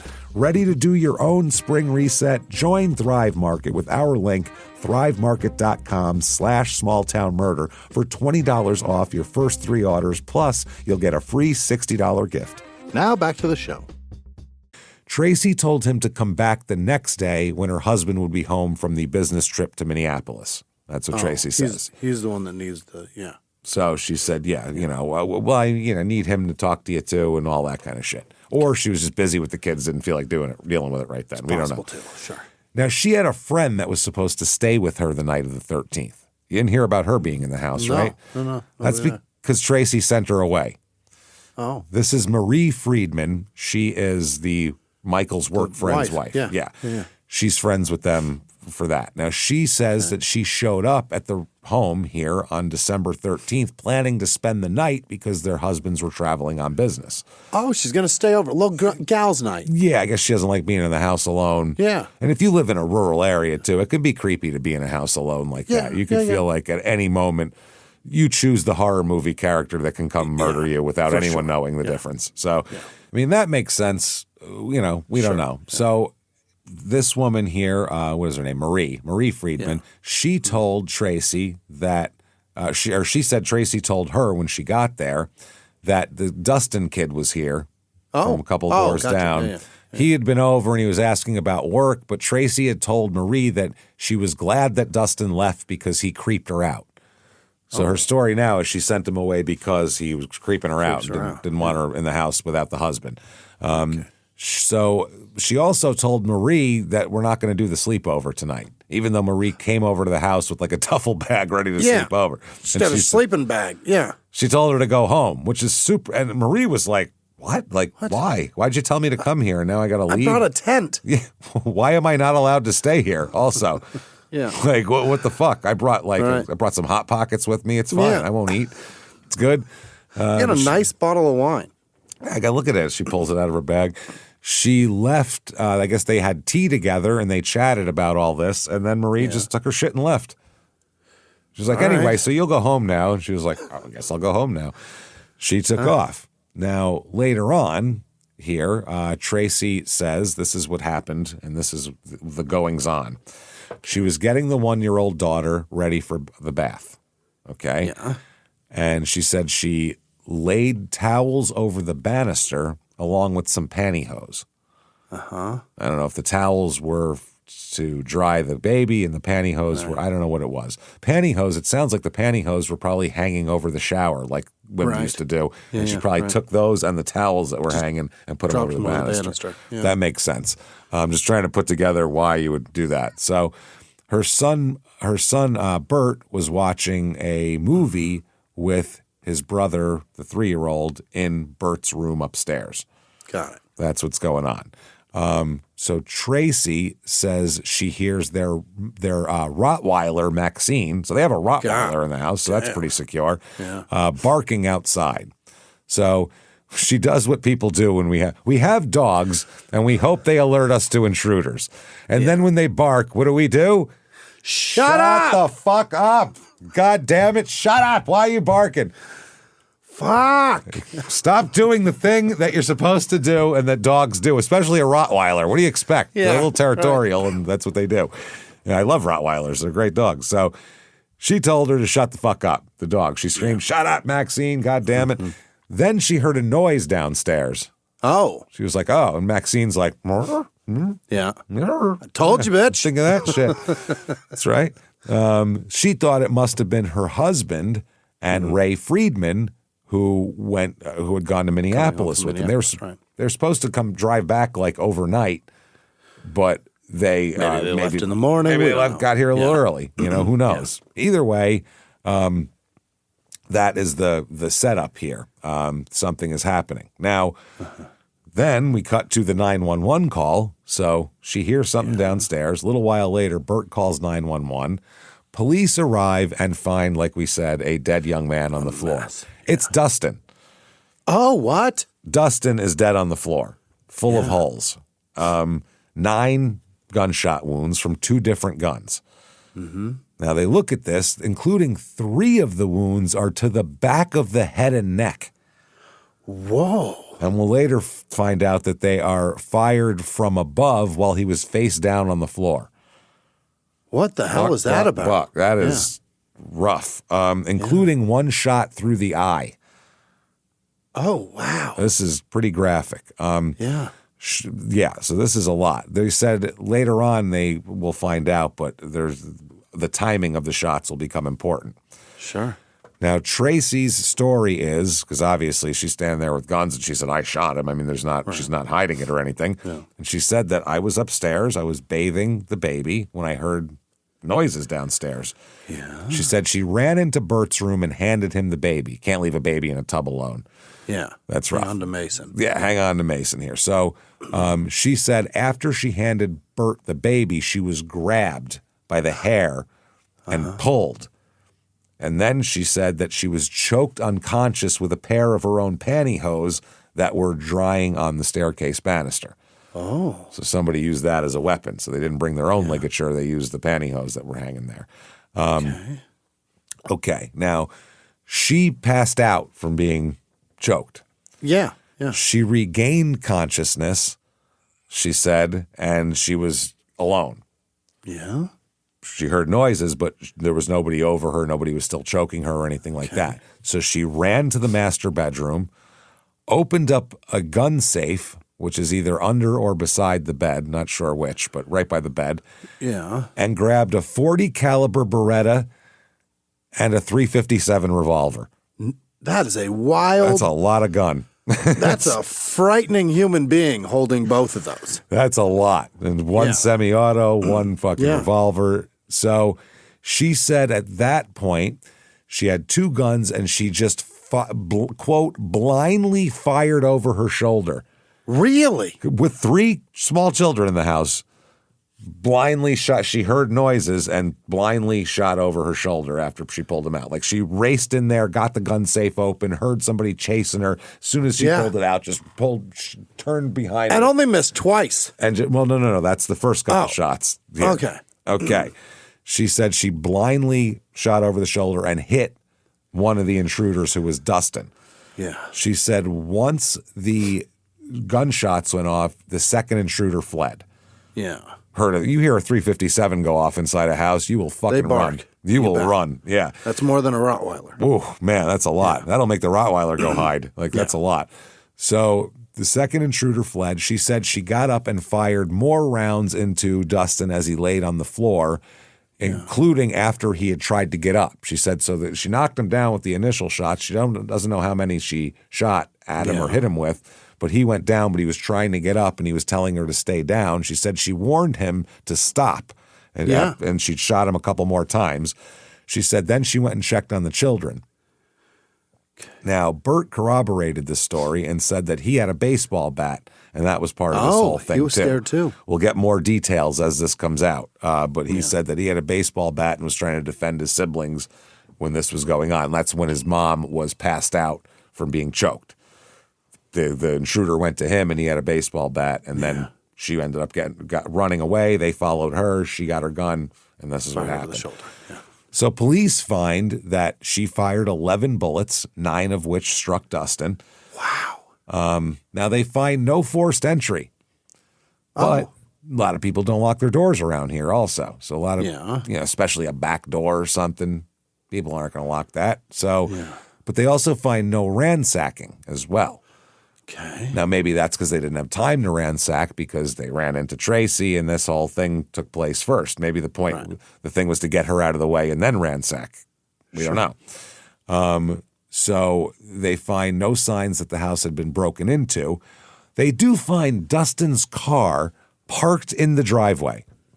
So he drove there from 2 doors down. 2 doors down, he drove there, which, I mean, I guess if you're going to steal shit, you're going to need something to carry it in. You don't want to carry it 2 doors down. That's a long walk. That's a long walk and pretty obvious as you carry a desktop Dell down a couple of blocks there. So it's not hidden. It's not in the bushes. It's not around the back of the house. It's just right in the driveway.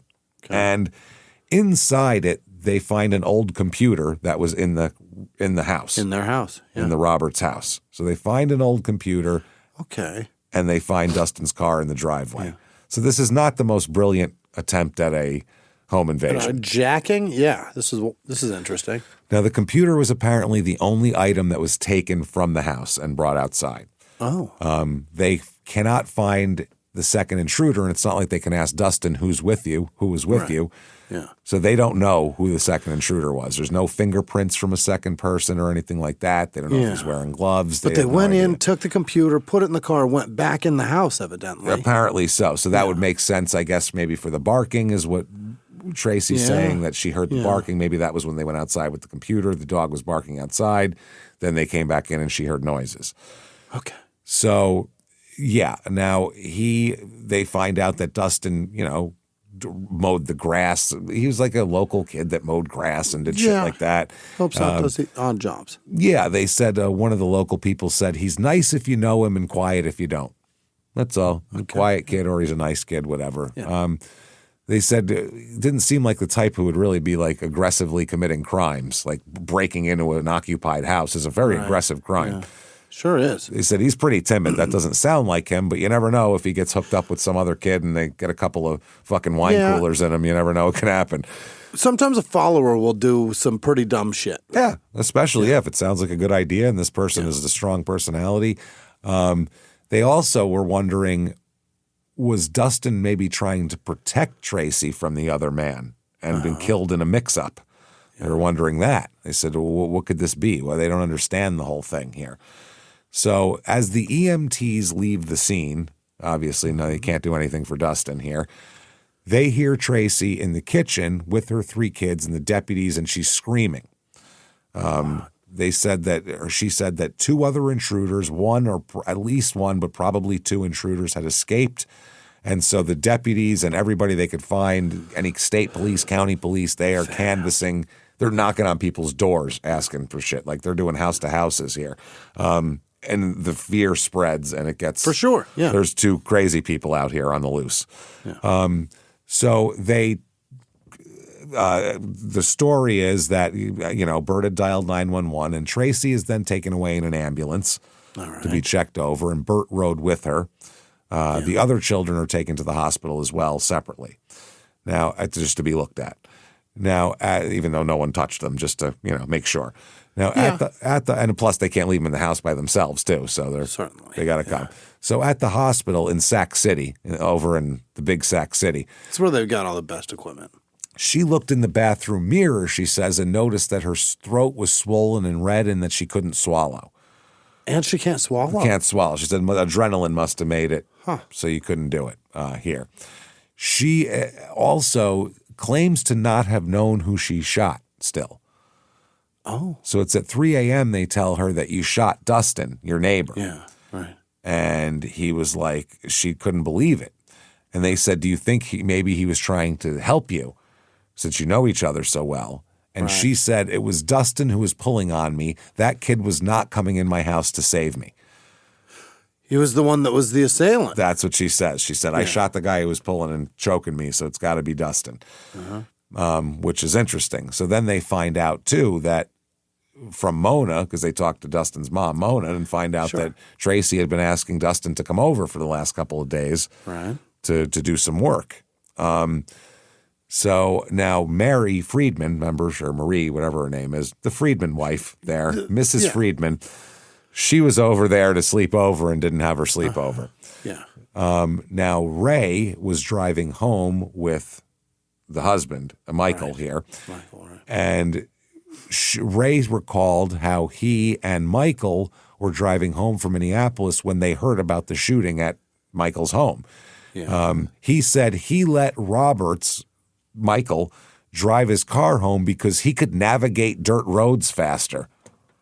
Michael can? Yeah, he's like Bo Duke over here. He's a backwoods guy. He knows what he's doing. I guess he's from the Outback or some shit. I don't know what's going on.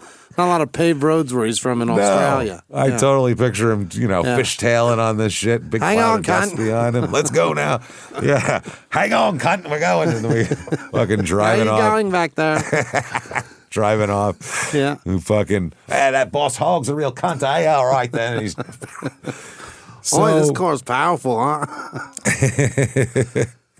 Now, the Friedmans say they saw Tracy at the hospital and she was distraught and had red marks on her neck.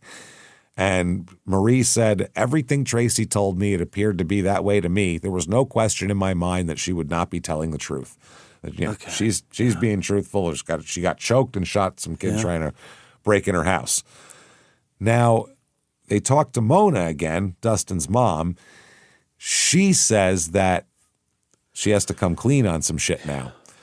There's a man she's been having an affair with. Mona has? Mona has. An Iraq veteran who's got some mental issues, allegedly, at the time, and was, I think, driving the Schwann's frozen food truck, which that has come up so much in these episodes. Somebody driving a Schwann's truck happens constantly. I hate those trucks so much. Oh, they're great. The food on them is wonderful, though. That's how I don't eat crab legs anymore. Oh, you don't get crab legs from a truck. What are you doing, Jimmy? That's rule number one. Don't buy crab legs from a truck that drives around your neighborhood. Number one. Yeah, they said they had to get rid of them. Now I know why. I get it. Yeah, I get why they were on sale. The little fucking round frozen like Red Baron pizzas they have are outstanding. Oh, yeah. They're good as shit. Yeah, those are good. I don't know. I got steaks, hamburgers, and crab legs. I ate the hamburgers, All which perishables. are amazing. I'm sure. They were terrific because they were big fat ones. You can make a patty and be full. And the crab legs, I don't know about the steaks because I didn't eat anything else after the crab legs almost killed me. Let's make a general don't buy shellfish from a truck rule. Probably for the best. That's Just wherever it's going. Yeah. Shellfish especially. It's extra sensitive. Specifically shellfish. Whoops. So Mona said she has been having an affair with a guy named Jeremy Collins. Yeah. And she went to the cops because Jeremy Collins, hours after the shooting, breaks up with Mona. So Mona's like, oh my God, my son's been killed. And he's like, yeah, I don't want to see other people. I can't do this anymore. Yeah. It's not you, it's me. Yeah. Blah, blah, blah. And so As a kid down the road, I got him sick with crab legs. I gotta lay low a while. I gotta lay low. The gut it's churning, man.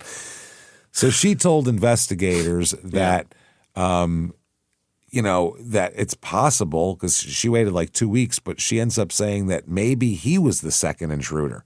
Oh. Maybe it was Jeremy Collins. But she said she doesn't know. She doesn't suspect him, but she did think it was odd, the timing of the breakup. Yeah. And she has nothing else to give them, basically. And this is all I have is like, I know this guy. He was kind of, he didn't want to be with me. So I guess he was not liking me. Maybe he did it. I don't know. She said, I have no reason to think he would or did, but just throwing everything out there for the investigation. Because they literally say anything. The craziest thing you could think of, still tell us. Tell us, yeah. When they have no idea what happened. So she said, I did not believe Jeremy was the second intruder, though. She said, I didn't think that seemed right.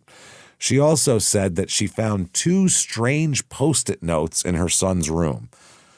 What were they? After the shooting. One of them said, money in November. Just a Post-it note that said money in November. Here we are in December. Yeah. The other had a telephone number of a West Des Moines, Iowa hotel where Jeremy Collins stayed during a date with Mona. Oh. So she's like, how the fuck does Dustin know the hotel that I fuck my boyfriend in? Yeah.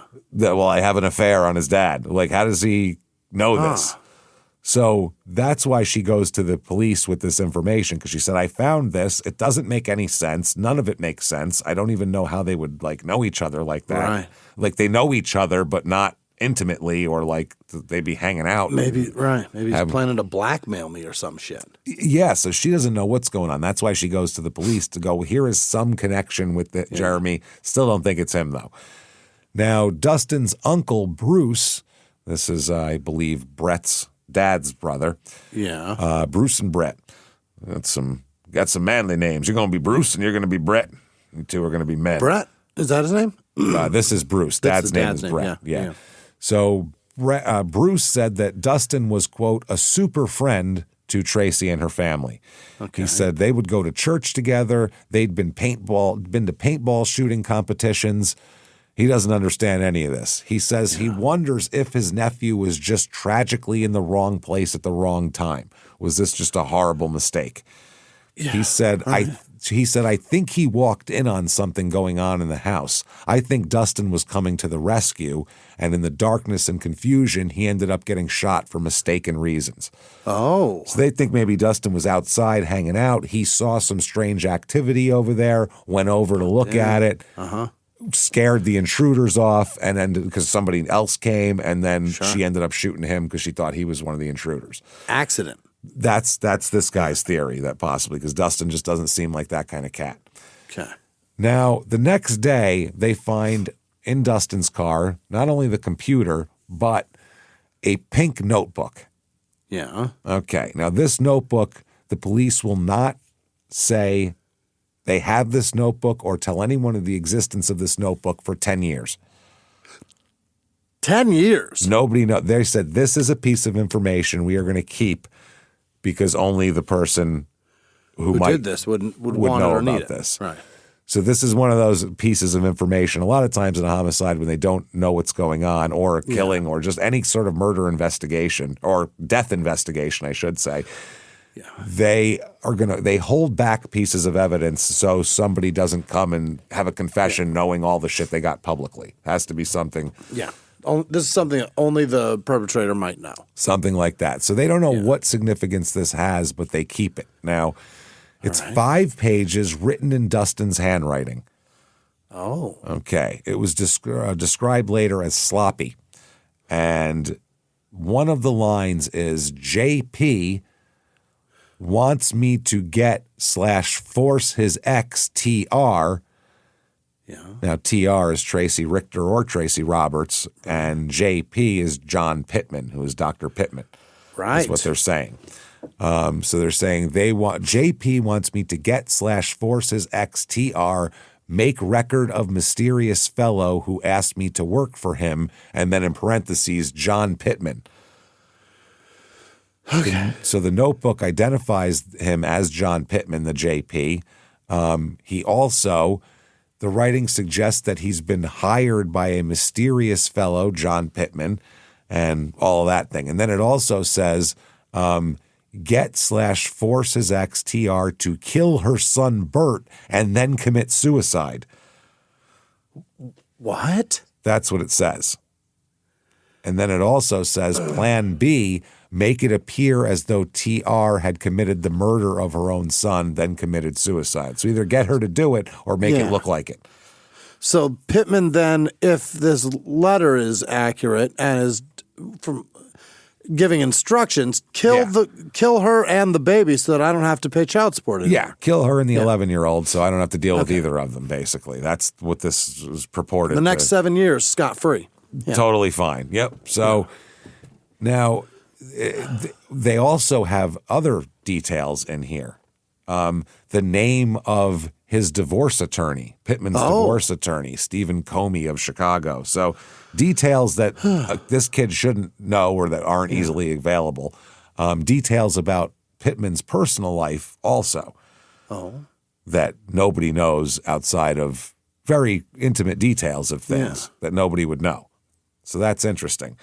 So they keep it, and they say basically the notebook it's a dead man switch, the one guy calls it. If you knew it was in there, you put it there, or you forced someone to write it there, so they didn't tell anybody about it. Now, the big question around town, because everybody remembers Dustin as a pretty mild kid.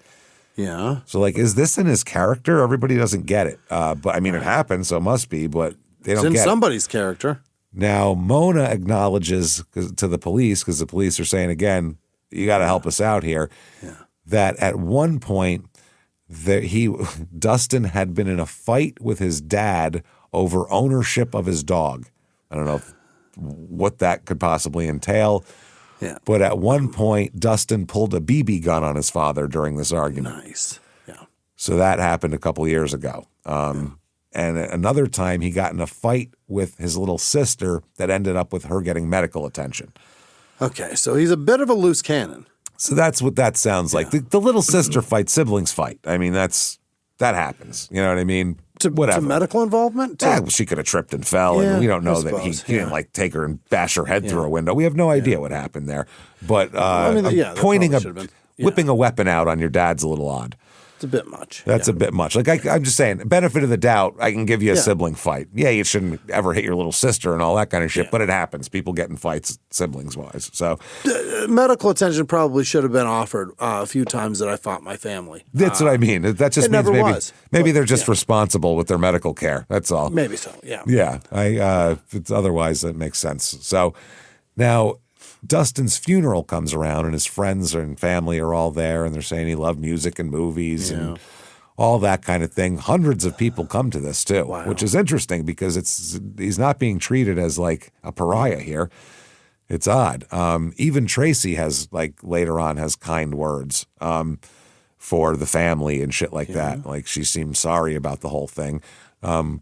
So they said, the sheriff said, we're still searching for clues. We don't know what a motive is. That's why we need to find that second intruder to find out what the fuck, why were they there, what was going on, essentially. The fuck is going on? So 3 days after the shooting, Tracy wants to tell her side in detail and give everybody, fill in the details here. To who? Well, we'll find out. Not the police, I'll tell you that much. No? No, she shows up at the back door of Mary Cullen's house, which is in Storm Lake. Mary Cullen's husband is the publisher of the Storm Lake Times, the newspaper. The local news. The local news. Tracy said she just wanted to get her story out. So that's what she did. And so this the guy who owns the paper, the publisher, his brother Art is the paper's editor. He conducts the interview. Okay. Here's what happened. She said, Dustin came over, rang the doorbell early afternoon. We were close to him, all that kind of shit. My husband was coming home from the business trip. Right. She said an hour later after this, so sometime her story is in that hour, not only Dustin came and left, but then that Marie Friedman came and left as well. And they had tea and talked, and she talked about Dustin and all that. All that happened in an hour in her telling here. She said she's getting Mason ready for the bath. She laid towels over the banister along with pantyhose. Her son was watching a video, just like we said. Maxine barks. She said, "Shut the fuck up out there, God damn it!" Then she hears a noise, and she thought it must be her husband and Ray, who had gone to Minneapolis. So she looked down the dark stairwell, and she said she saw the tops of two heads. This is why she knows there was at least two intruders. Yeah. The tops of two heads. One had dark, wavy hair like Ray Friedman, and the men that's why at a glance she thought it was them. Yeah. But the men started to up the stairs, and she got a look at one of the men framed by towels. Through the towels, she got a look through the banister and saw it wasn't Ray. And she said, we made eye contact. It wasn't a good look. Like, oh, shit. I don't know. It wasn't a good look's a weird way to put it. But you make eye contact with someone who shouldn't be in your house. You're like, oh, shit, it's on now. Generally, no. Yeah. They know I know, so it's over. So she said she retreated with her daughter and shoved her daughter in with the other two kids. Yeah. Then that's when somebody tugged hard at her hair and it jolted her back. So she yelled to Bert to lock the door. Yeah. So she said she thinks a man in a black leather jacket, she's not sure, choked her with the pantyhose that had been hanging from the banister. At that point, while this is happening, her prescription glasses get knocked off her face, and so the rest of this is a blur at this point. Can't see shit. Can't see shit of what's going on. So she said she was dragged toward the stairwell and blacked out. Yeah. Now, Bert said, this is while she's blacked out, Bert said he heard the men talking. He said that's how he knew Dustin was involved because he had gone paintballing with Dustin and knows Dustin's voice well. Yeah. So he said he heard Dustin's voice. All right. Now, Tracy was unconscious at that point. She hadn't identified Dustin as one of the intruders. She didn't even know that. She had no idea. She was unconscious when this talking was going on. So Bert later says that he heard Dustin call the other man either Ross or Boss, one of the two. Okay. This is what Bert says. Okay. So Tracy said she was awakened to the sound of Bert, armed with a baseball bat, screaming at obscenities at one of the men, which that's the best way to be woken up, to your 11-year-old screaming obscenities. That's a fun way to be woken up. You're like, wow, how do you know that term? That's pretty good. Wow. He must have heard that from me. Had to have. We don't have cable. It's, this is tough. So it feels like my doing. Yeah. Yeah, I think that was me. So apparently that's what she heard. Bert later said that Dustin had told Bert, shut up or you're next. Oh. So Tracy said she struggled to her feet and was yanked back by her hair and grabbed under the armpits now and dragged. She said the attacker was definitely wearing a black leather jacket. Dustin was found wearing a suede coat when he was shot, so not a black leather jacket. Yeah. So that must be the second guy, I guess. Right. She said she used all of her might and weight to back up the man holding her and slam him into a wall. She said she went from being she did that move to limp to just actually forcing herself back, which would surprise him and accelerate backward. And, she's a small woman, by the way, Tracy. This is not some big farm mama here. This is a smaller woman. You know? She's a violent little small woman who's been arrested for it. Yeah, but it's always gunplay. Physically, Great she point. hasn't really. Yeah, she usually doesn't use her body. She knows she needs a weapon to make herself forceful here.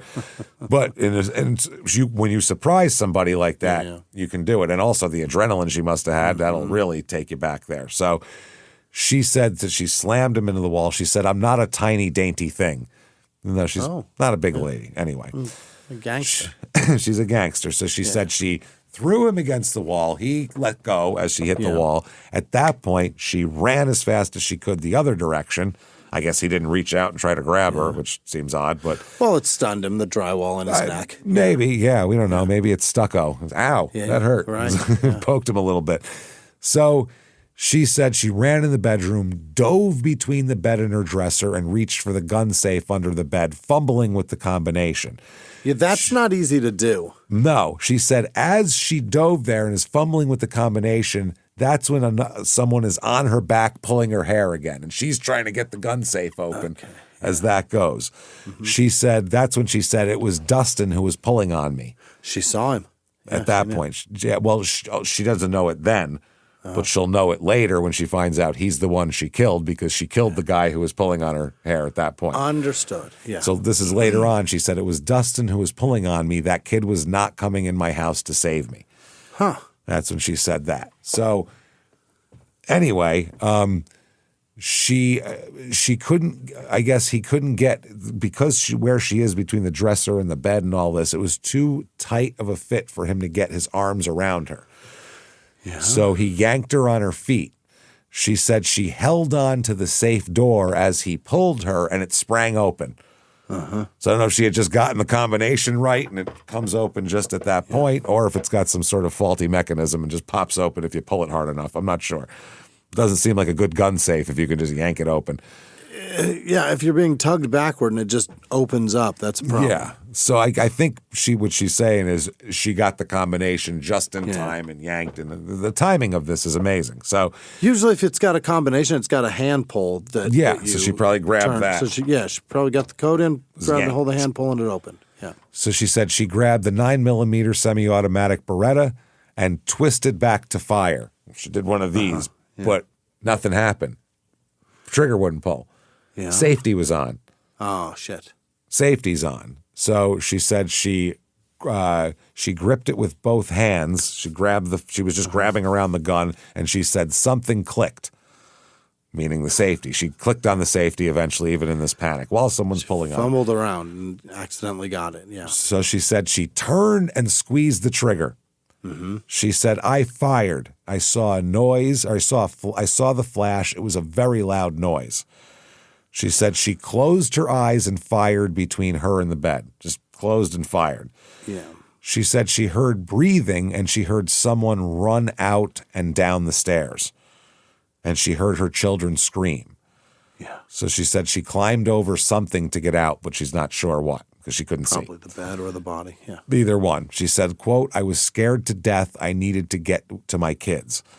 So she said she went back toward Bert's bedroom carrying the Beretta and the 6-shot .357 revolver from the safe. She said Bert almost hit her with the baseball bat in the dark hallway because it was dark. So she said she saw movement and shadows near her bedroom and told Bert to stay in the room with the other children. Yeah, stand down. So she said she yelled to the figure standing up, don't move, don't get up. And he said that's when he tried to get up again. She hit him again. So she tried to shoot the Beretta, which was in her right hand, and she said nothing happened because it was out of bullets. Wow. So she fired the revolver that was from her left hand, and she said it had a big kick to it. It's a .357. Yeah, those don't play around. Those and do she not. fired it in her left hand? Left hand, and she fired it off. Wow. She said a pool of blood formed, and she didn't see any more movement. So she said she approached the bedroom and heard labored breathing. She said she closed the bathroom door. She said that the daughter, the 1-year-old, picked up her glasses. Yeah. And that's when she grabbed them and grabbed the kids and made their way downstairs where Bert had already called 911. Right. Then she was taken away in an ambulance. Bert rode with her. The other children were taken away. She saw in the mirror that she had a swollen red throat and couldn't swallow. And she found out Yeah, she found out at 3 a.m. that it was Dustin who she shot, who was declared dead of multiple gunshot wounds. Now, she swears she didn't fire more than 4 shots. 4? And he's hit Swears it. 9 times. Swears it. But this is a thing that goes on even with trained police officers will say, I let off 2 shots and they got 6 missing. It happens all the time. In their mind, they only let off 2 shots. They pass polygraphs saying, I let off 2 shots. That's and they crazy. let off. Your body will forget shit. Your brain will go crazy. The thing about guns, too, the 5-round revolvers, 5 rounds has gone in a blink, and it feels like you only fired 2 or 3. And that's 5. And that's in the chaos of a shootout or a situation like that. Can't imagine. Yeah. It's way different than if you're at a range going, how many did I squeeze off? Right. This is mass chaos. So this happens a lot, people not knowing how many shots they fired. She said, quote, a lot of things don't make sense. Why were they there? They never asked me for money or jewelry. Why me and why my family? Yeah, good question. Now, Michael, he got home to find this mess. Yikes. And he said, I'd taken him under my wing to help him out. He said, I don't understand it. And he said, my 11-year-old was protecting the 2 younger children and wouldn't let them in. So he said, Bert's a real hero here. Yeah. And he said that he believes the other man, whoever the second intruder was here, was, that person should be charged with attempted murder as well because they tried to kill her. And he also says he thinks maybe Dustin was, quote, under the influence of the other person because it's not the kid I know, basically. Yeah, so it doesn't make sense. So the Sac County authorities, I mean, she's a hero. Conclusion, They come to the conclusion. They accept it's self-defense. I mean, people break in your house, try to fuck with your kids. This is why, why you're allowed to have guns for shit like this. He said no charges were filed, case closed, basically. Okay. That's that. She gets a golden door lock and a key to the city. Well, that's it. Well, it gets even better. She's going to get a golden seat on the Montel Williams show here in a while. Is that right? Absolutely. So the sheriff said he can't see a motive. Again, he's still looking for it. And he said that Michael Roberts has offered a $10,000 reward for information leading to the arrest and conviction of the second man, the second intruder. So Tracy says that she worries about the family, Dustin's family. She said, I want the Weeds to know that we care about them and that our heart goes out to them. She also says at the end of this article that the family needs to get out of here for a while. They need to get away, and they're planning to leave this week for an Australian vacation. We're going to the Outback. We're going to get out of here, far away from here as we can get, basically, and still be in some kind of civilization. Go see a beach elsewhere. Michael's going to teach me how to do that Duke boy driving that he does. Yeah. So we're going to fly 18 hours for a beach. Yeah, exactly. So they go to Australia, take a vacation. Now, there's an article on December 19th, 2001, and the title of this article is Town at Odds Over Man's Death. Oh. So I'll read this. It said, a family whose wife shot to death a family friend during a break-in says he's disturbed by local residents' speculation that the friend was trying to save her. Remember the uncle said that? A lot of people in town who knew Dustin said that must be what it is. They won't accept that Dustin was trying to harm her. Yeah. He says that, he doesn't understand why they're doing this. Michael Roberts said Monday that he doesn't like to think that Dustin was threatening his wife and 3 children, but doubts that he was trying to save his family. He said, it's very difficult to use the name Dustin when I talk about the man that shot my wife, or the man my wife shot, who was the man that had minutes before said, your dad's dead, and when I finish with your mom, you're next, meaning to Bert. So he said, I don't like this guy. So the authorities have released a description of the man, but they're waiting for Tracy to help make a sketch of the second man.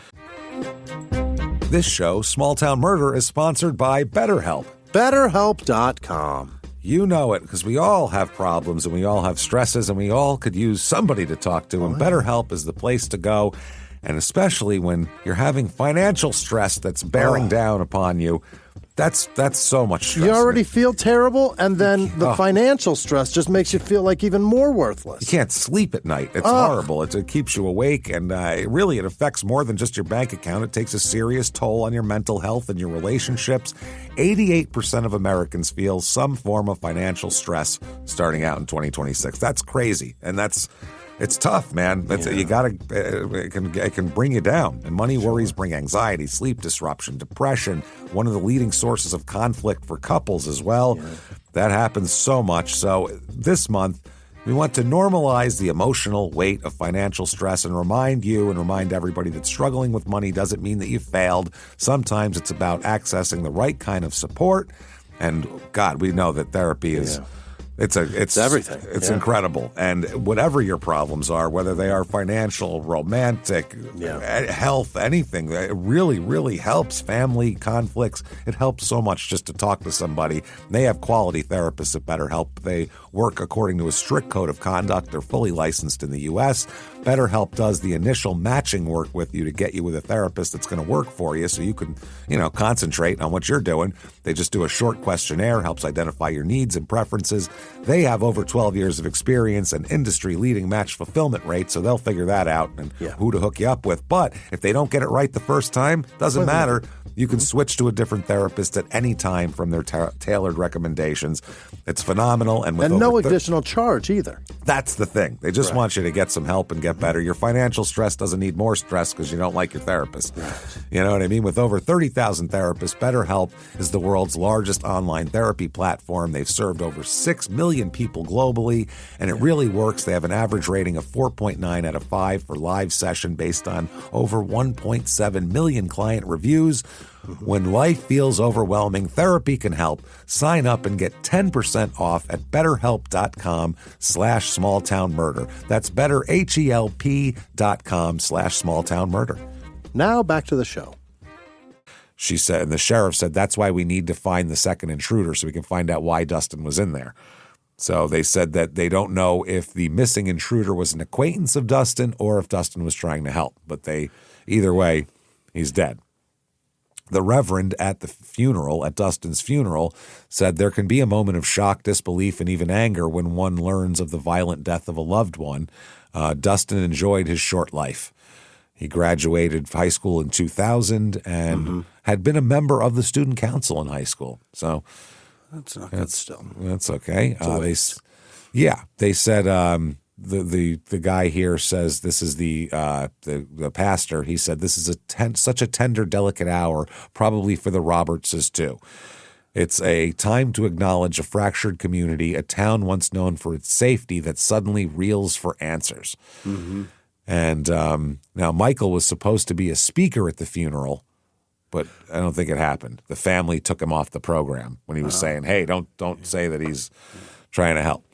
Now, late January, early February, Tracy has a visit with Mary Higgins. Remember her friend, the farm lady, Mary Higgins? Mrs. Clark, yeah. Mrs. Clark. She says, quote, I wanted to let her know that I stand by her, Mary says. I just wanted to help her. And she said that Tracy recalled the shooting in detail. She said it was very emotionless, though. It was weird. She said, like she was telling me her grocery list. She basically had no emotion to it. Really? Yeah. She said that she told Mary she had unloaded the gun while being grabbed. She said she got up, stepped over what she thought was dirty clothes, but it turned out to be Dustin's body, checked on the children, and then she said that she walked back over, the body was moving, and Tracy told her that she stood over Dustin and said, "Stop moving or I'll blow your fucking brains out." Oh, my. And then she shot him again. That's what Mary Higgins said? That's what Mary Higgins said Tracy told her.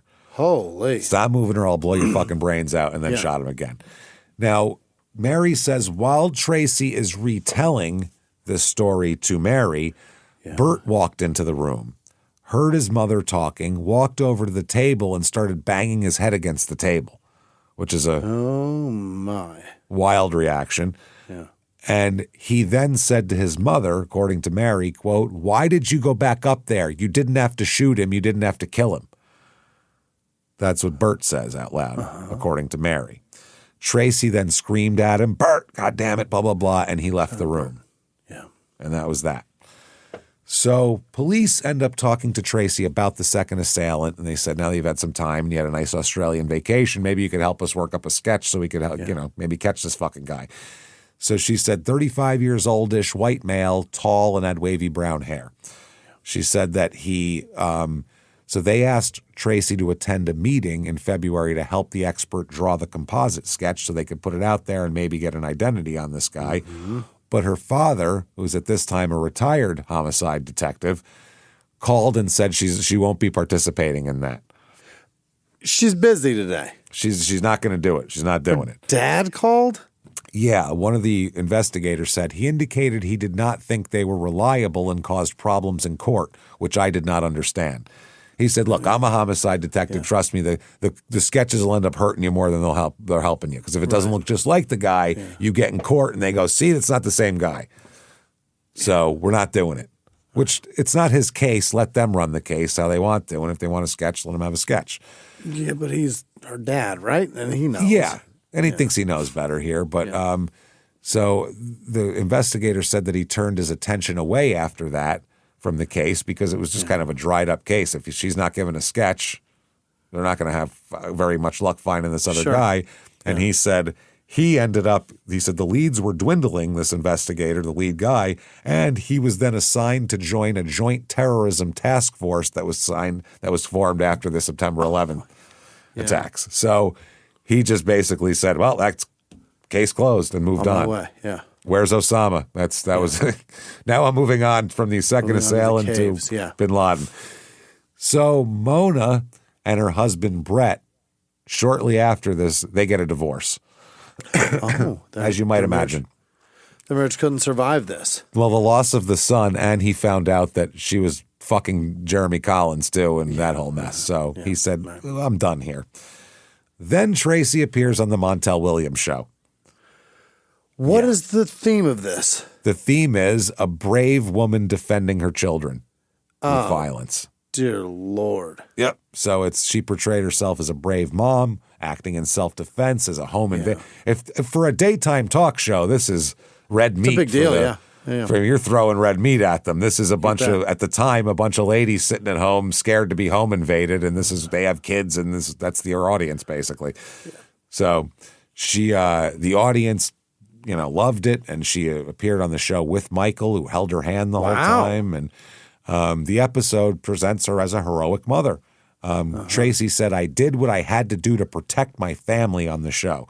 And the audience applauded. Yay. You know how talk shows, you get a good applause line in, they would applaud back then. Yeah. She said, I was screaming at him not to move, to stay put, not to get up, not to get up. And she, did her thing. Clapping. They're all clapping. Montel called it justifiable homicide and called her a hero. Yeah. Montel said that. And so April 2002. Remember Mary Higgins? Well, she's interviewed by the cops again. And she didn't say anything to the investigators about some stuff she knew, especially she knew about the notebook. How? That's a good question. Yeah. She says later on that she didn't mention the notebook because, quote, she assumed they already knew about the notebook. Okay. How the fuck do you know about the notebook? Never mind what they know. Yeah, we know a lot. How do you know? She also said she didn't really want to get involved in all this because, quote, I was afraid for myself, I was afraid for my family, and I was afraid for Tracy. I knew none of this was good. So she says nothing. Now, what had happened was Tracy had told Mary there was a notebook, and in the notebook there was proof that Dustin was there to murder them as a hit for her ex-husband. Right. Yeah. So Mary doesn't say shit about that. Now, Dustin's family is also divided in this whole thing here. Very much divided. The Robertses describe him as a troubled youth. They had tried to befriend, to help, and, one thing Michael Roberts does say is that maybe this second intruder was the one that coaxed Dustin into doing this. No one thinks, even the victims here are saying that Dustin couldn't have done this. It doesn't sound like him. It had to have been somebody else, talking him into it. So, but the death breaks up the family. They get a divorce and all that kind of shit. Then, not quite a year after the murder, after the death, the November, it's Thanksgiving week, basically. Thanksgiving of 2002. Yeah. Brett, Dustin's dad, goes to visit his son's grave. And it's Thanksgiving Day, actually. He wrapped his arm around the headstone and shot himself in the head. Killed himself. Oh, my God. Right at his son's grave. Yeah. This is fucking horrible. Holy shit. Yeah. No joke, man. With a .22 caliber, he did it, which is pretty risky. You gotta hope that thing bounces around. On Thanksgiving, he went and God damn it. Yep. He left 4 suicide notes. Yeah. Here on the kitchen table, telling relatives what they already suspected. He said he couldn't live anymore with this broken heart. He said he's cried every day since December 13th of last year and couldn't take it anymore. Yeah. And holidays are hard for people, especially the first one afterwards. Yeah. So this is the first Thanksgiving, and then I have to. I'm going to go through this shit. Then I'm going to have Christmas, and it was so close to Christmas. Fuck that. None of this is getting better. Yeah. A motorist who had stopped at the cemetery to use his cell phone to pull over to make a phone call noticed the body and called 911. And the sheriff said it's a sad situation. Yeah. So now Dustin and his dad are both dead. Oh, they Jesus. bury Brett right next to him, 2 headstones right there. Short trip, yeah. So 2004, Michael Roberts files for divorce from Tracy. Uh-huh. Now, once this all goes on, she starts a website, to call him a deadbeat dad. Like michael'saloser.com, basically, is what she starts a website for. The man's buried. Oh, no. This is the other guy. This is Tracy's husband. Yeah, the Australian guy. Yeah. Calls him a piece of shit and also alleges on the website that he may have been the second intruder. Even though he was in a car with another guy driving from physically impossible. Minnesota wilderness. Okay. Yep. He told police that she tried to kill him twice, but the police just dismissed it as he said, she said. These two are in the middle of a divorce. Give me a fucking break. Never mind. So 2004 comes around. Yeah. Mary still has this secret. Yeah. Of I know some shit that I don't know that I should know and stuff like that. Yeah. Pittman's the first husband, actually, the one that was that she's going through the battle with. Pittman is, yeah. This is Michael, the Australian we're talking about. Oh, not Michael Pittman. Jeez, goddamn. No, you're thinking of the running back for the Arizona Cardinals years ago. This is a much different guy. I'm going to marry 2 guys together and make a running back and insert him into this story. God. I can't wait for the That's for perfect. Mr. Emmett and Mr. Smith to be we know what's going to happen there. Barry Roberts and Johnny Sanders are going to come together and we're going to know what's happening. So Mary here talks to Tracy again and, talks to her about all this type of shit. And she said, that told me about that notebook. And, I just feel weird about that, it's crazy. And you can't believe that your ex-husband would orchestrate all this. And it's just horrible. Yeah. Now, Mary says Tracy pointed her finger at her, literally pointed it in her face and said that she needed to forget about that pink notebook. She said, forget that shit, Mary. Don't make me come over there, Mary Bear. It's happening. Yeah. No fucking talk. So Mary said later on, it frightened me. Tracy could explode and then be calm. She said, you forget about that notebook. Anyway, more sugar? Yeah. She was, wow. So she said she was really frightened at that point. So she reverts to her maiden name, Tracy does, which is Richter, and moves to Omaha, Nebraska. Oh, now she's going to move again. Moves again. She's got to get out of this little town. This 500 people will not shut the fuck up about me. They all know her now. She ends up getting another fiance. Really? A guy named Russ Schertz.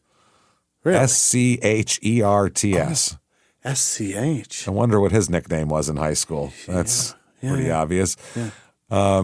So they're together, and he loves Tracy. So what's he do? Do we know? Not sure what he does. Okay. Not a doctor, I don't think. Okay, yeah.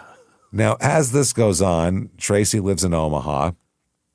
While she's there, in 2009, she tells police that her Lexus had been broken into.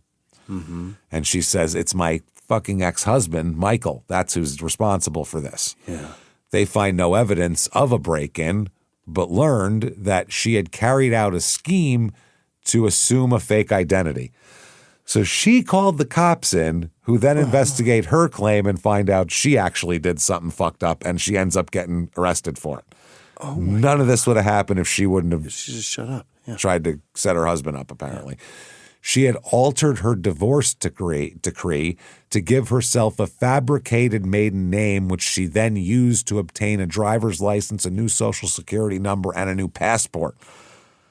Straight identity theft and just making one up.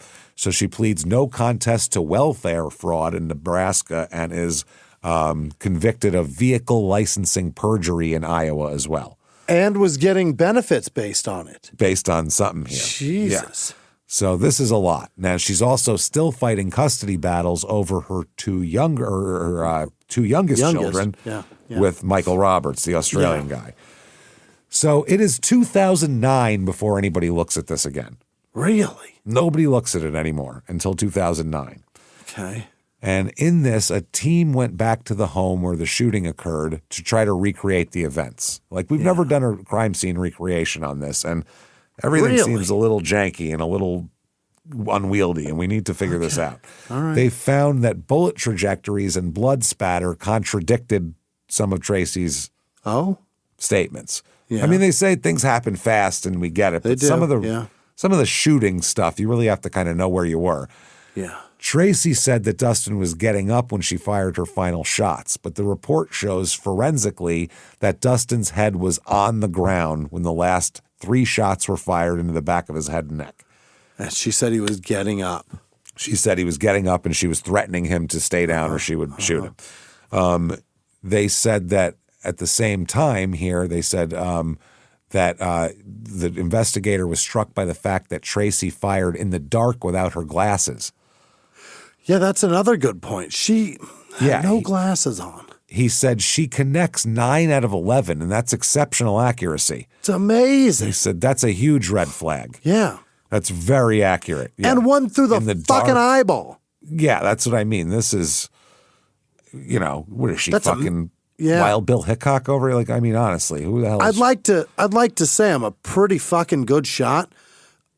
Take your Under glasses duress, off in I've the never dark. been. I don't know that I'm going to hit somebody in the fucking eyeball repeatedly over my shoulder and in the dark without with your no glasses. glasses. Fuck! I won't find my gun without him. That's like feeling around and shit. I'll shoot myself before I shoot them. Here's my question: how do you do the combination without your glasses? Impossible. In the dark, I don't know how you do that. That's why I have a press button. That makes more sense. I have a keypad. Much there easier. You go. Much easier. But this is also 2001. Probably less accessible than then. Bank vault guys. You know what I mean? The bank manager has a hard time with it. I would never be able to. They're impossible. Yeah, the guy I just pictured it. The big and he knows one, those this big motherfucker. Ones, yeah. on the big vault doors. Yeah, like the big Price is Right one. and then you spin the fucking wheel. I'd never be able to do it. No. Never. So then there's a new county attorney in 2010. Yeah. His name's Ben Smith. He's the Sac County attorney. And this Sac is gonna really make his name on this one. He's going to make his juices out of this one here. He's 33 at the time of the trial. He's a very young man. In the world, yeah. On his second day in office, a special agent named Trent Valletta stops by to welcome him, but also says, I want to tell you about this one case that I'm interested in. Yeah. And he said, yeah, sure, whatever. But this Valletta guy said, no, you really got to know about this. He said, I'll send you photos of the crime scene and all this shit. And he does, and it piques this Ben Smith's interest. Yeah. So Smith decided that he would spend a weekend reviewing the case, and he said he was in. He was hooked. He goes, this is wild shit. You bet. Yeah. Because my sack is tingling. I need something going on. So he was... my sack senses are tingling. He said he worked late nights and through the weekends and went through years of files putting together what he would call 10 years of motive for the shooting and 10 years of twists and turns since, what he said. 10 years of motive? Okay, yes. Now, he's going to try to get this. He's never tried a jury trial before, by the way, the new county prosecutor. Great. So he just had beat the previous prosecutor who had declined to bring charges here. Because he said everything was fine. It was just a self-defense. So he reopens the case, though, and with the Iowa Division of Criminal Investigation within months of taking office here. So they go back to the evidence. They do the crime scene reconstruction. They hire ballistics people. They hire all sorts of people here. And they look at the trajectory of the shots, the position of the body, the angle of entry, and they concluded basically, if basic physics exist, that the final 3 shots were fired while he was lying face down on the floor, which is a big fucking deal. Yeah. The Tracy's claim requires her to have been firing in fear and chaos and terror. If someone's face down on the floor, calculated. There's not a lot of fear in that. You know what I mean? You can aim. Yeah, you can aim. So they said that while someone's on the floor prone and wounded and not attacking you, you can't shoot them again. And that's not self-defense at that point. No, So that'll get you life in prison. that's what they're looking at. So they said that later on, Ben Smith will say to the press, and this makes sense, she's dangerous and everybody keeps underestimating her. Everyone in her life has underestimated her. She keeps coming. Yeah. So 2011, this is March, Mary Higgins again. Yeah. Clark or not here. Mary's husband had become church friends with Ben Smith. They just happened to become buddies at church. Wow. Okay. So this is small town shit. You know what I mean? So finally, she ends up telling Ben Smith what she knows because it's her husband's church friend, so she trusts him here. So Smith met with her at Mary's home here, Higgins' house, and she told him, I didn't want any part of this, but when he asked if she knew about details, she responded, do you mean that stupid notebook? Now he's intrigued. Yeah. How the fuck do you know about the notebook? Right. She later said, when I told him about the notebook, quote, the blood drained from his face. I'd never seen anything like that before. He just went on the ground and sat on the floor and leaned up against the kitchen cupboards. He didn't even... Wow. He was like, holy shit, this is because his whole thing is he's been reviewing these files and he thinks something's amiss. And then he goes over here and she says, what about that notebook? And he goes, how do you know what the fuck? Where'd you hear about it? So he's like, he has Can't to even go stand. fucking settle himself here. So now the notebook here, like I said, they've kept it secret and they considered the timeline. Tracy described the notebook's contents to Mary Higgins within months of the shooting. The notebook had been a police secret. No one who didn't create it should have known anything about it. Right. So the Division of Criminal Investigation Forensic Document Examiner said that several pages of the notebook that claim that Pittman was hiring him and had all that hitman shit were consistent with Dustin's handwriting. Oh. Dustin wrote it all. But he said one page filled with apparently random numbers deep inside the notebook was written by somebody else. Doesn't know who. He said impressions that he lifted from the first page of the journal suggest that someone had either torn out an earlier page or written on a sheet on top of the notebook, also in a different handwriting style than Dustin. Also gone. Also gone. Now, he said he could not determine whether any of the writings in the notebook were consistent with Tracy because samples of hers that he was given did not have a good internal consistency. Her handwriting's all over the place. Yeah. A fingerprint expert says that he was able to match 10 fingerprints lifted from the notebook to Dustin's fingerprints. All of his... Oh, I get it. Yeah, 10 different fingerprints could be one finger. Got it. All right. Or all, yeah. All right. 3 other prints lifted from the notebook were not Dustin's. Okay. He said that one of them did not match Tracy's prints, but he couldn't make a determination on the other 2. They weren't perfect prints. All right. So no, Tracy's prints aren't on the book or anything like that. Yeah. July 11th, Omaha, Nebraska, or July 2011, Omaha, Nebraska. Tracy's arrested in Omaha. For what? For murder. Oh. This murder. Of Dustin? Of Dustin. She was living with her fiance. She's extradited to Idaho. Or I did it. See, Iowa. I told you. God damn it. I told you to do it once. She's extradited to Iowa. Yeah. She pleaded not guilty and filed a notice of affirmative defense of justification. So self-defense is what she files. This is bullshit. She said, I did nothing wrong. That's why I've been free for 10 years. Yeah. This is the county trying to come against me for some reason. But if she's being arrested, they've got some evidence. Yeah, we'll talk about it. Yeah. All right. She moved to California, or I'm sorry, Michael had moved to California with the children after Tracy's arrest. Yeah. Michael, living with the two younger children, said, thankfully for her victims past, present, and future, her make-believe house of cards is about to fall. I don't rejoice in her downfall, but I cannot deny the relief. That's a fun one to say. Yeah. Think about it. She made a website saying that he was a fucking murderer and a piece of shit. Interesting. He also described Dustin. He said it was very sad and he was simply a prop in her big game. So they do move the trial out of Sac County. There is not enough people here to get a jury that doesn't know about this. 400 people. Yeah, it's a county of 10,000. The whole county has 10,000 people. That all of them know. All of them. And they said that you can't get a fair trial. The judge agreed. It was moved to Webster County, to the town of Fort Dodge. So here we go. Pre-trial, there is a psych evaluation of Tracy. Okay, this is done by the defense. She's not claiming insanity. So this is a strange thing to have a psych evaluation. Well, it's an opportunity for them to find something that she doesn't even know she has. That's possible, because sometimes that's what crazy is they don't know that they're fucking crazy. That's the truth. But they're doing this in a different way. They're not trying to find, they're not looking for mental illness particularly, or at the end of it, they don't come up with mental illness. This is crazy. So I'll let you know here. The expert is a clinical psychologist, Dr. David Grove.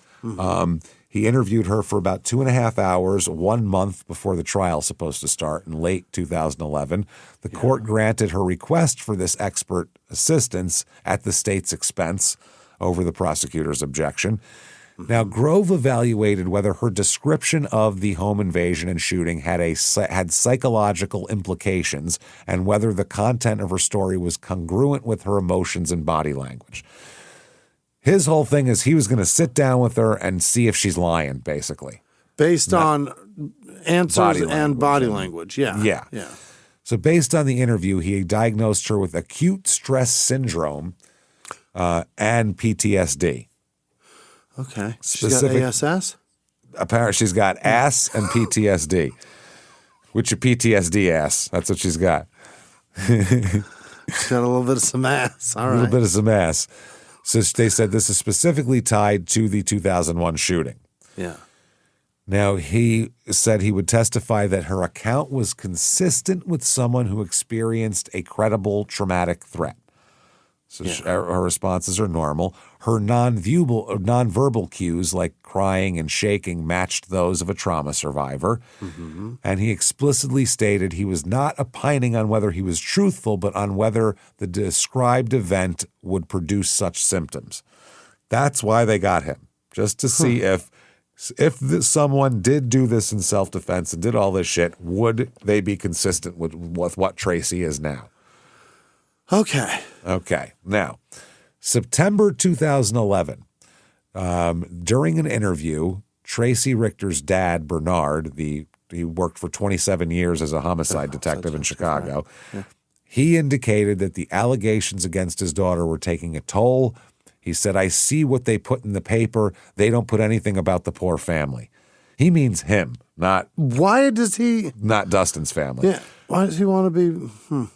He said they don't say that we're suffering too. Yeah. It's all about this other shit. It's all about this victim who's got a dead family member. It's all about the shooting and the dad who blew his brains out on his gravestone. All this, you know how it goes. As a homicide detective, he should be very well aware of that. Yeah, he definitely should. He should know a lot of things about this, but we'll find out about him too. October 2011, the trial comes up. Will the psych eval be allowed? Yeah. Did it help? Well, the court here, the judge, excludes that testimony. Oh. He ruled it was, quote, essentially basically saying she's telling the truth about this and would improperly bolster her credibility while potentially opening the door to other life events, which had been excluded by emotion.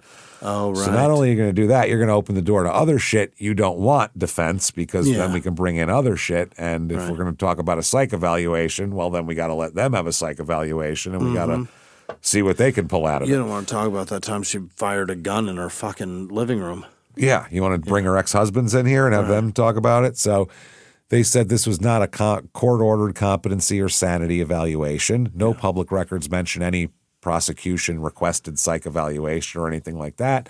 And the defense's expert report and interview were the only documented psych eval for this entire proceeding. So that's how this goes. So the jury will, and the judge rules all this inadmissible. So that can't come in. Okay. Now, waste of time and money for everybody. The prosecution here, they say that Tracy, facing the loss of her son and her child support income from an upcoming custody hearing, which was just about to happen, she was going to be deposed soon, she would create a fake murder for hire plot against herself, which would not only get her ex-husband off her back, it would solve all the problems now, basically, because then she could delay shit here, and she could say that her ex-husband set her up to have her murdered, which would mean that she would get custody and there wouldn't be a problem anymore. Okay. I don't think he'd be paying child support anymore. No. So that's the one argument that makes it a little weird. So they say that she lured Dustin with the promise of work. Right, to the house. And he had no reason to fear her. They say she forced him at gunpoint to write in the pink spiral notebook. She told him what to write and held him at gunpoint. Yeah. They said that's why it's so sloppy, because he's probably really scared because he's got a gun to his head. Which is to make somebody write a full thing at gunpoint is fucking diabolical. That is.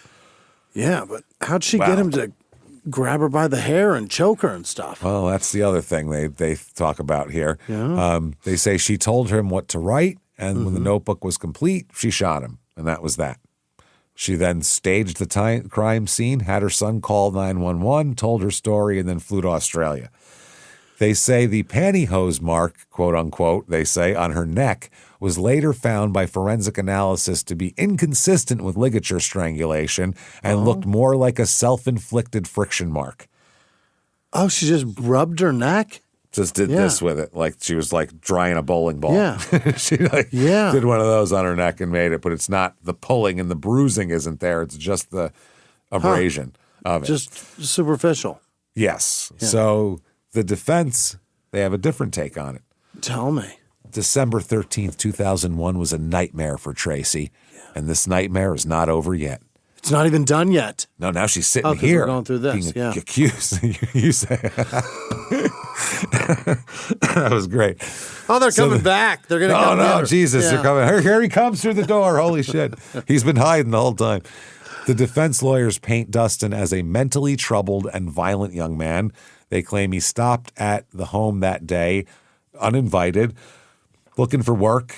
Oh, yeah. And that Tracy was glad he left because he made her uncomfortable. That's what she told her friend anyway. Right.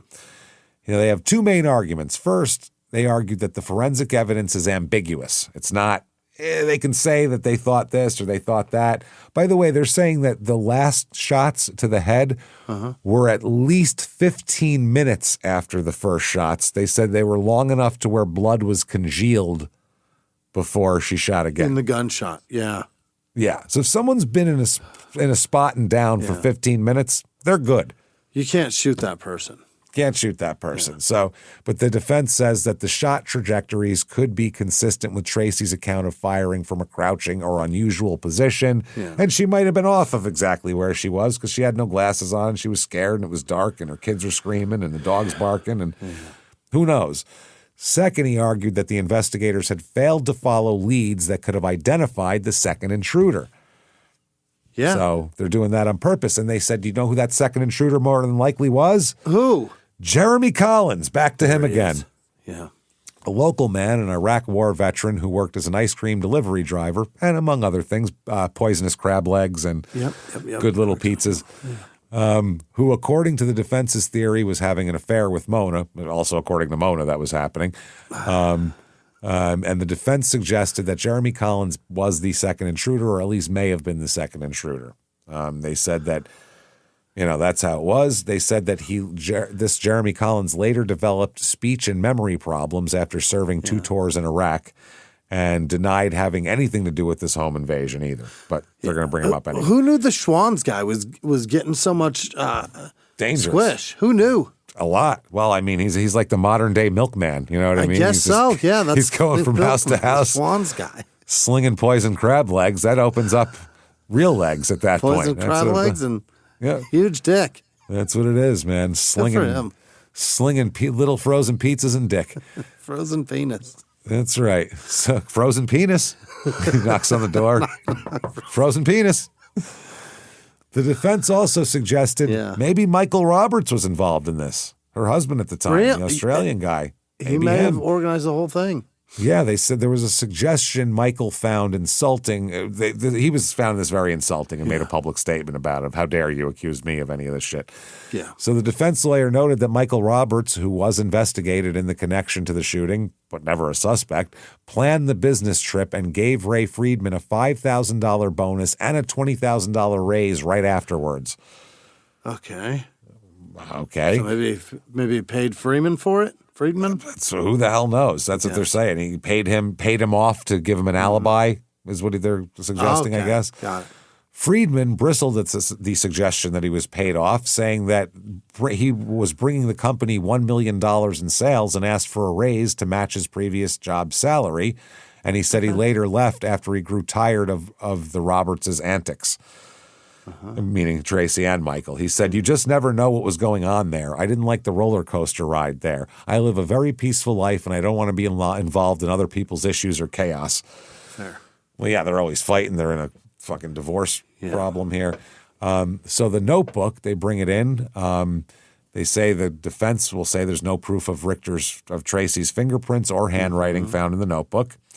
The notebook is read aloud in court. The photocopies are distributed to all the jurors, the 5 pages that are important here. Yeah. They were read line by line while the jurors followed along, including that, JP wants me to force his ex-wife, DR, and all that shit. So the state's crime scene reconstructionist testifies that the trajectories of the bullets and the wounds to Dustin indicate the initial shots could have been fired from an area in the southeast corner of the master bedroom near the gun safe, and that the shots could have been fired as Tracy was crouched or kneeling.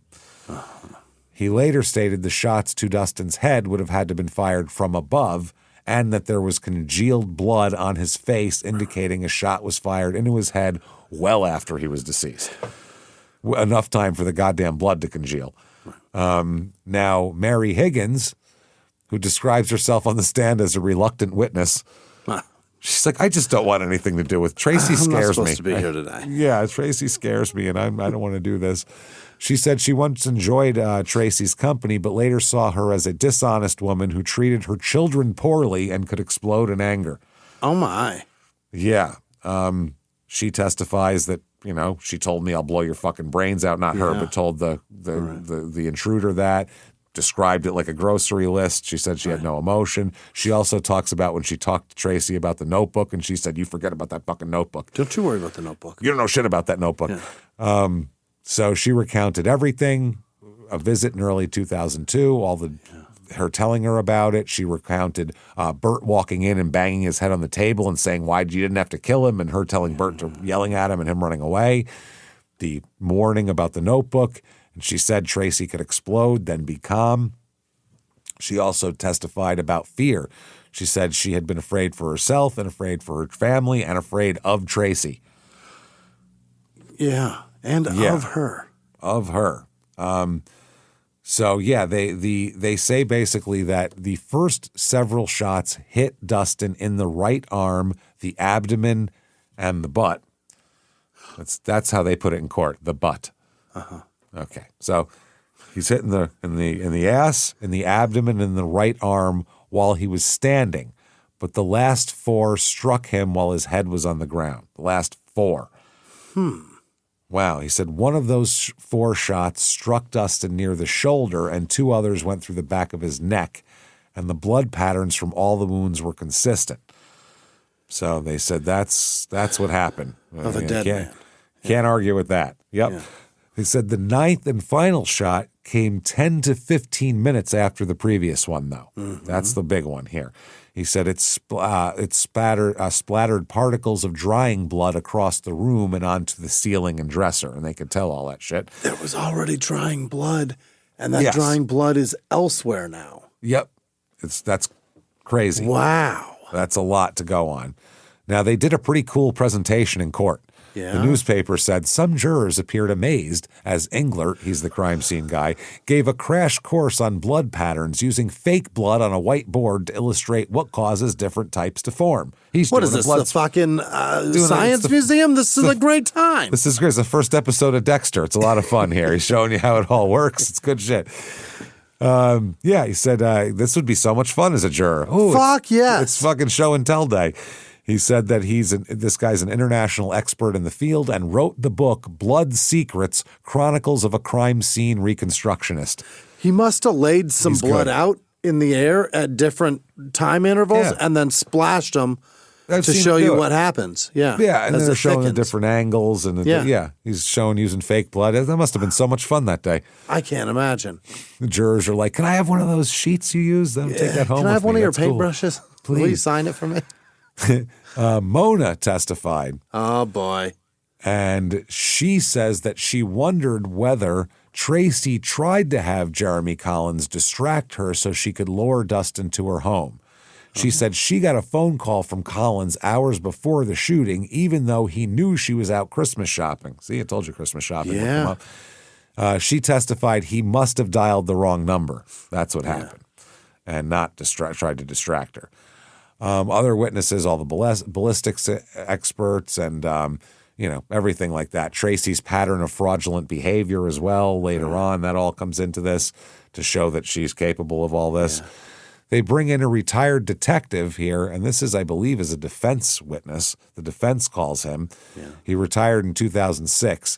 He testified he arrived at the house hours after the shooting and was immediately skeptical that a break-in and assault had occurred. Really? He said investigators found no signs of forced entry. No items in the house had been knocked over or were out of place, which is usually a sign of a struggle. But during cross-examination, he was for the prosecution. During cross-examination, he acknowledged law enforcement officials viewed the killing as a self-defense at the time. And he said, yes, we did. We were told this was a self-defense case, and we didn't necessarily see anything that disagreed with that. It was basically, it could have gone either way. And they were like, well, I mean, if she's got a great story and he's dead, I guess that's what happened. That's kind of the point of why you keep firing, so that there's only one story. So, exactly. So the former Sac County Sheriff's Lieutenant also testifies, telling jurors he also initially believed Tracy's claim of self-defense and thought the bruises on her neck, hands, and legs were consistent with her story. He said that Tracy appeared concerned and perhaps scared when he interviewed her at a local hospital, though. He said, we took Tracy's information at face value. That's all there was. Yeah. He said, one thing that bothered me about the story was the way she used two guns, ending up with one in each hand.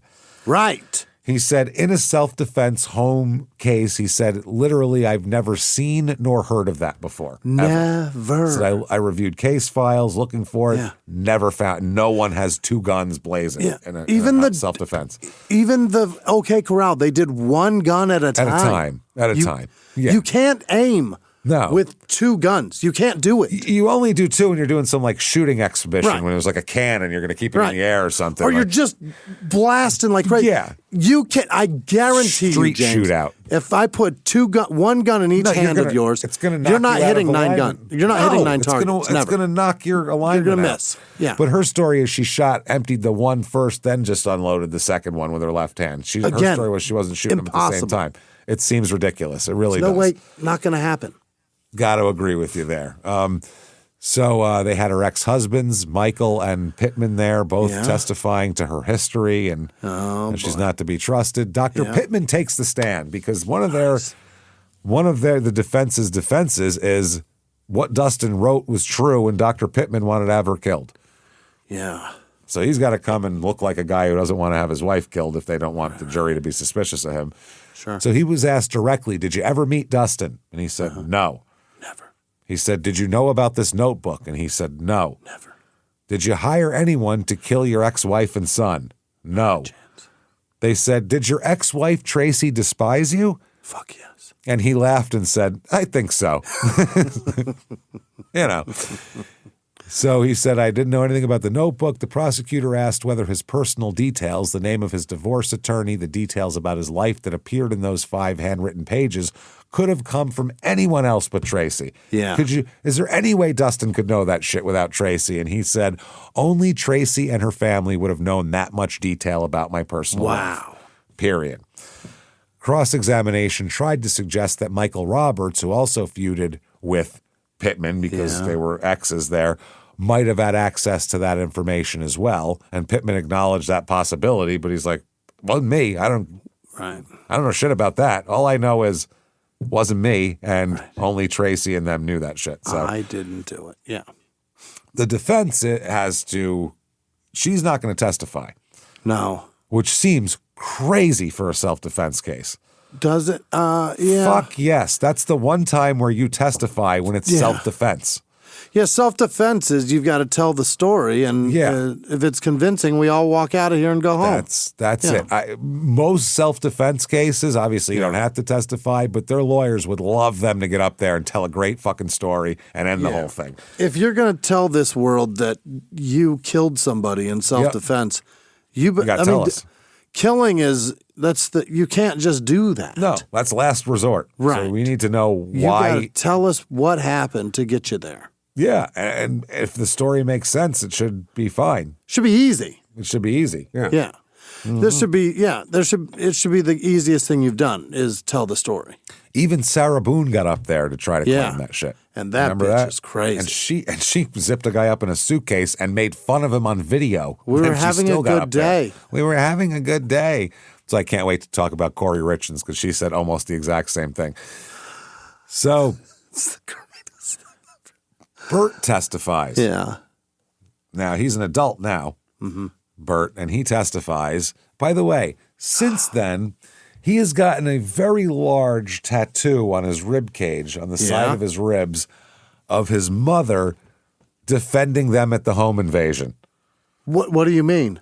It's like a giant woman who's got things. It's not, completely accurate depiction, but it's like this giant protective woman with little kids hanging off her. Like she's protecting them. And does she have guns? Oh, of course she does. Yeah. Oh, yeah. But that's what he said. This is his mother's defending him right there in tattoo on his body. Holy. Bert gives testimony about the home invasion. Same thing his mother said. His mother got choked with pantyhose. There's 2 intruders. He testified he was there. He said that his mother was choked. He described himself as being armed with a baseball bat. He gave vivid detail, which supported everything Tracy said. Yeah. He also said his stepfather might have been involved in the attack. Oh. Yeah, which is weird because he was out of town, and it's very strange. So the defense attorney then suggests that we got to bring Jeremy Collins back into this. Okay. They said that he had an affair with Dustin's mom, and so they bring Collins in there to testify that he had nothing to do with any home invasion, didn't know shit, barely knew Dustin. I don't know shit. All right. Okay. November 3rd, by the way, during his testimony, Tracy cried and asked the court be stopped and left the courtroom. During her son's testimony? No, during Jeremy Collins' testimony. Oh, so really? I think she's trying to say oh my God, that's the guy. I can't, you know what I mean? I can't be near him. He's I'm so freaking out. I hear his voice. Yep. He's triggering my ass. There you go. My ass is just beeping right now. It's going off. I got to run my ass off right now. That's the problem. Get my ass out of here is what I got to do. So November 3rd, 2011, mom testifies. This is Tracy's mom, Anna. Yeah. She testifies for the defense and, that her daughter's a nice person and that she didn't know anything about any of this other nefarious shit. Then they bring in the former county prosecutor, the guy who this Ben Smith had beat in the election. Right. And he testifies for the defense. He said he made mistakes in the initial investigation and other circumstantial details made it difficult to know what had really happened. That's why he never filed charges, which is a pretty good witness for the defense to have. Yeah, that's actually impressive that he just said we made a lot of mistakes and therefore we fucked it up. He said there was some shit in the initial investigation, and I didn't have enough to go on is the reason why I didn't press charges. I don't know what this guy thinks he has. Yeah. But the thing is, number one, he has Mary knowing about the notebook, which this guy didn't have. He didn't know that. So to me, that changes everything when Mary says she knew about a notebook. I go, oh, everybody back to one. Yeah. Something's not right. Something's not adding up. So during the closings, the defense noted here that the previous prosecutor testified for the defense. The guy who would have been in charge of doing this said there was no reason to press charges, so they didn't. This is just an overzealous young prosecutor. This is his first jury trial. He's trying to make a name for himself. Trying to get into it, And what better way to do it than to skewer some poor mother who was defending her children? That would not be the best way to make a name for yourself as a prosecutor if she was innocent, by the way. I'm going to railroad a mother who was defending her children. That'll do it. That'll get me some attention. And drag her neighbor through the mud that was getting the schwans. Yeah, the schwans. Drag that affair through the courts.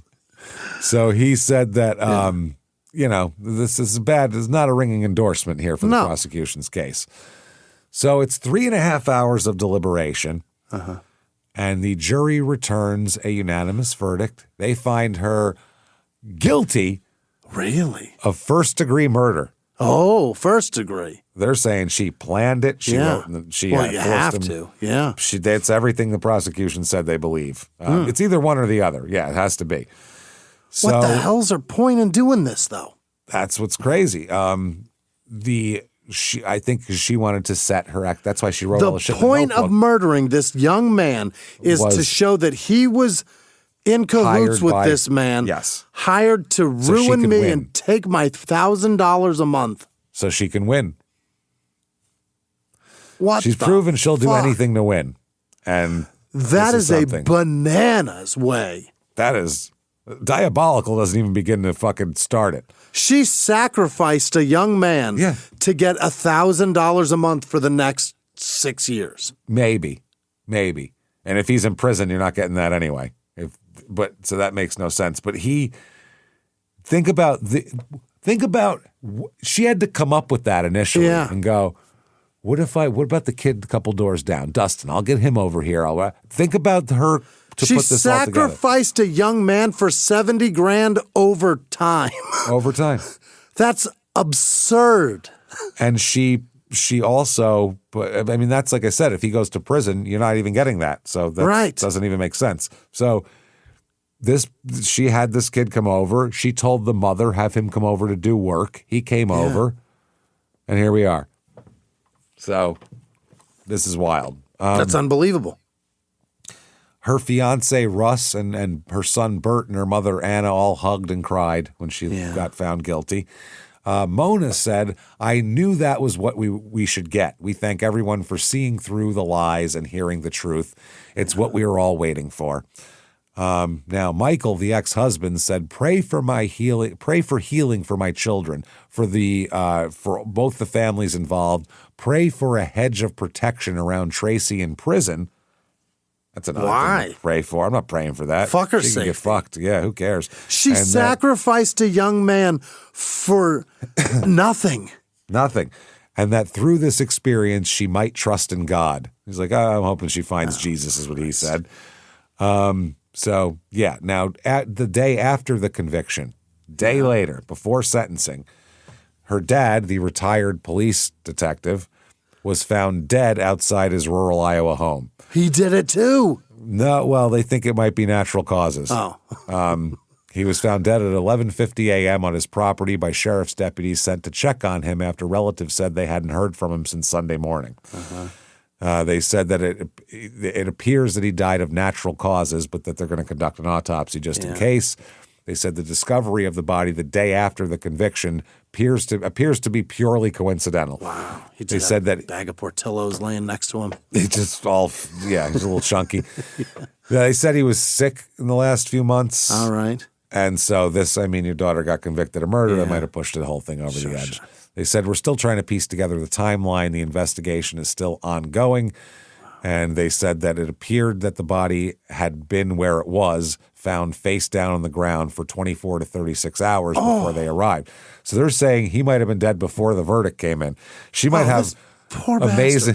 bastard. Her luck might be so incredible that she gets convicted of first-degree murder and her dad dies on the same day. That's pretty. Her did luck this. and behavior may have killed him before the jury even said guilty.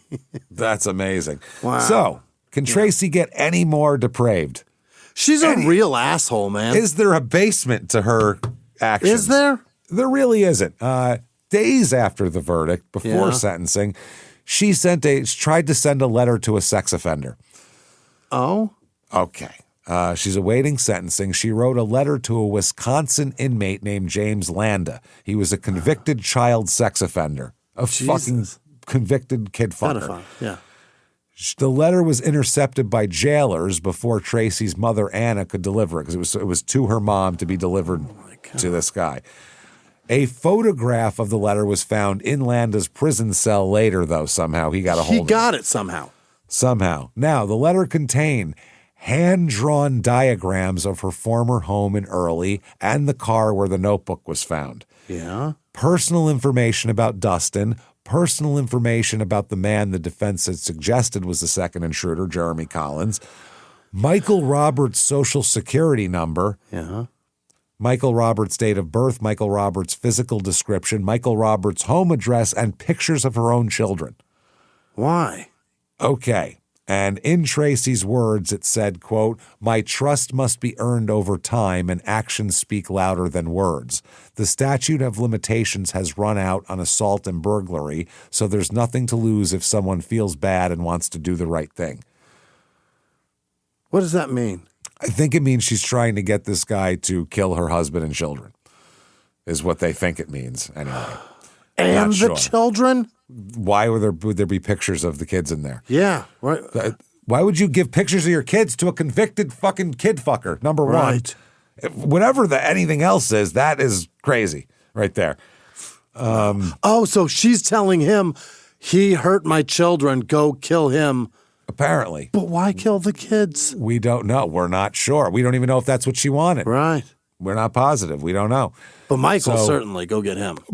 I mean, he's got all his information. Yeah. So Ben Smith, the prosecutor, told reporters he was concerned enough to alert Michael Roberts' attorney that, hey, watch out. Because we don't know if this is the only person she's reached out to. She might have 5 different people out there looking to kill And even this if guy. this is the only guy, maybe he reached out to people that he's known in here that are now out there. I mean, there are other people besides him possibly, so they worried. Yeah, totally. So he said he believed that Tracy was soliciting testimony to win a new trial. He was also worried she was setting up Michael Roberts to be located and possibly harmed. So possible witness tampering and possibly another murder setup. Ben Smith said, "She's dangerous and everyone keeps underestimating her. I feared for Michael and his kids. The intentions were clear. She's not stupid. This is her Doug Flutie toss in the end zone." He is making a very extremely specific sports reference to a game played, I believe, in 1985 between Boston College and Miami, where Doug Flutie threw a Hail Mary pass. He went back there and threw it with every little bit of his 5'2" might. He fucking chucked this thing, and a Boston College receiver came down with it, and they beat the number 1 ranked Miami. He's saying this in 2013? Yeah. Almost 40 years later, he's bringing that up. Like everyone's going to go, oh, yeah, the Doug Flutie toss. Oh, Flutie flicker. Wow. That is amazing. And he said it was alarming because it included a photograph of the children and personal information about the ex-husband. Yeah, that's frightening. That is. Now, Anna Richter, her mom, later told the judge in the custody case that her daughter had asked her to, quote, check out Landa's background. He's a pedophile. There's your background. What else do you need to know? So is he going to diddle Mike? What are you doing? What are you going to do? Come fucking, so she said that she didn't remember the letter, Anna said, and she wrote to the judge, "No way did Tracy ask me to give a pedophile information on my grandkids." Well, but she did, though, is the problem, because she sent the letter to him with information. So you can say anything you want. The judge is going to have their say. When this judge says, "You, ma'am, may fuck off life without parole. Oh, boy. Over there is where you are and will stay. Stick around there trying to figure out how to hurt people from in there. Now, the same judge, the sentencing judge, also ruled on a related matter. Tracy was owed back child support from Michael Roberts. Oh. He rules. But, there's a big but there. Yeah. He ruled that the payments, $2,000 in outstanding support, would not go to Tracy, but to Dustin's family as restitution. Okay. The court ordered $150,000 in restitution to Dustin, and they said she no longer has any dependent children. She doesn't need the money for herself. It goes to them. So that's pretty interesting. So yeah, I can't believe still about the letter to the pedophile. That's wild. crazy. That's just diabolical. Doesn't describe it, James. No, that's fucking vile. If everything the prosecutor said happened here, which it pretty much seems like it did, holy shit, is this one of the most diabolical, sick, twisted plots I've ever. Like, she needs a hobby. To sit around thinking about this shit. Dude, lose yourself in some TV or something. Holy fuck, man.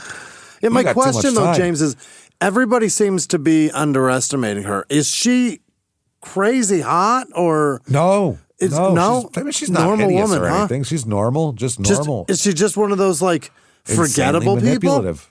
Not even that. I don't know what it is. She's just really manipulative, and I don't know what it is about.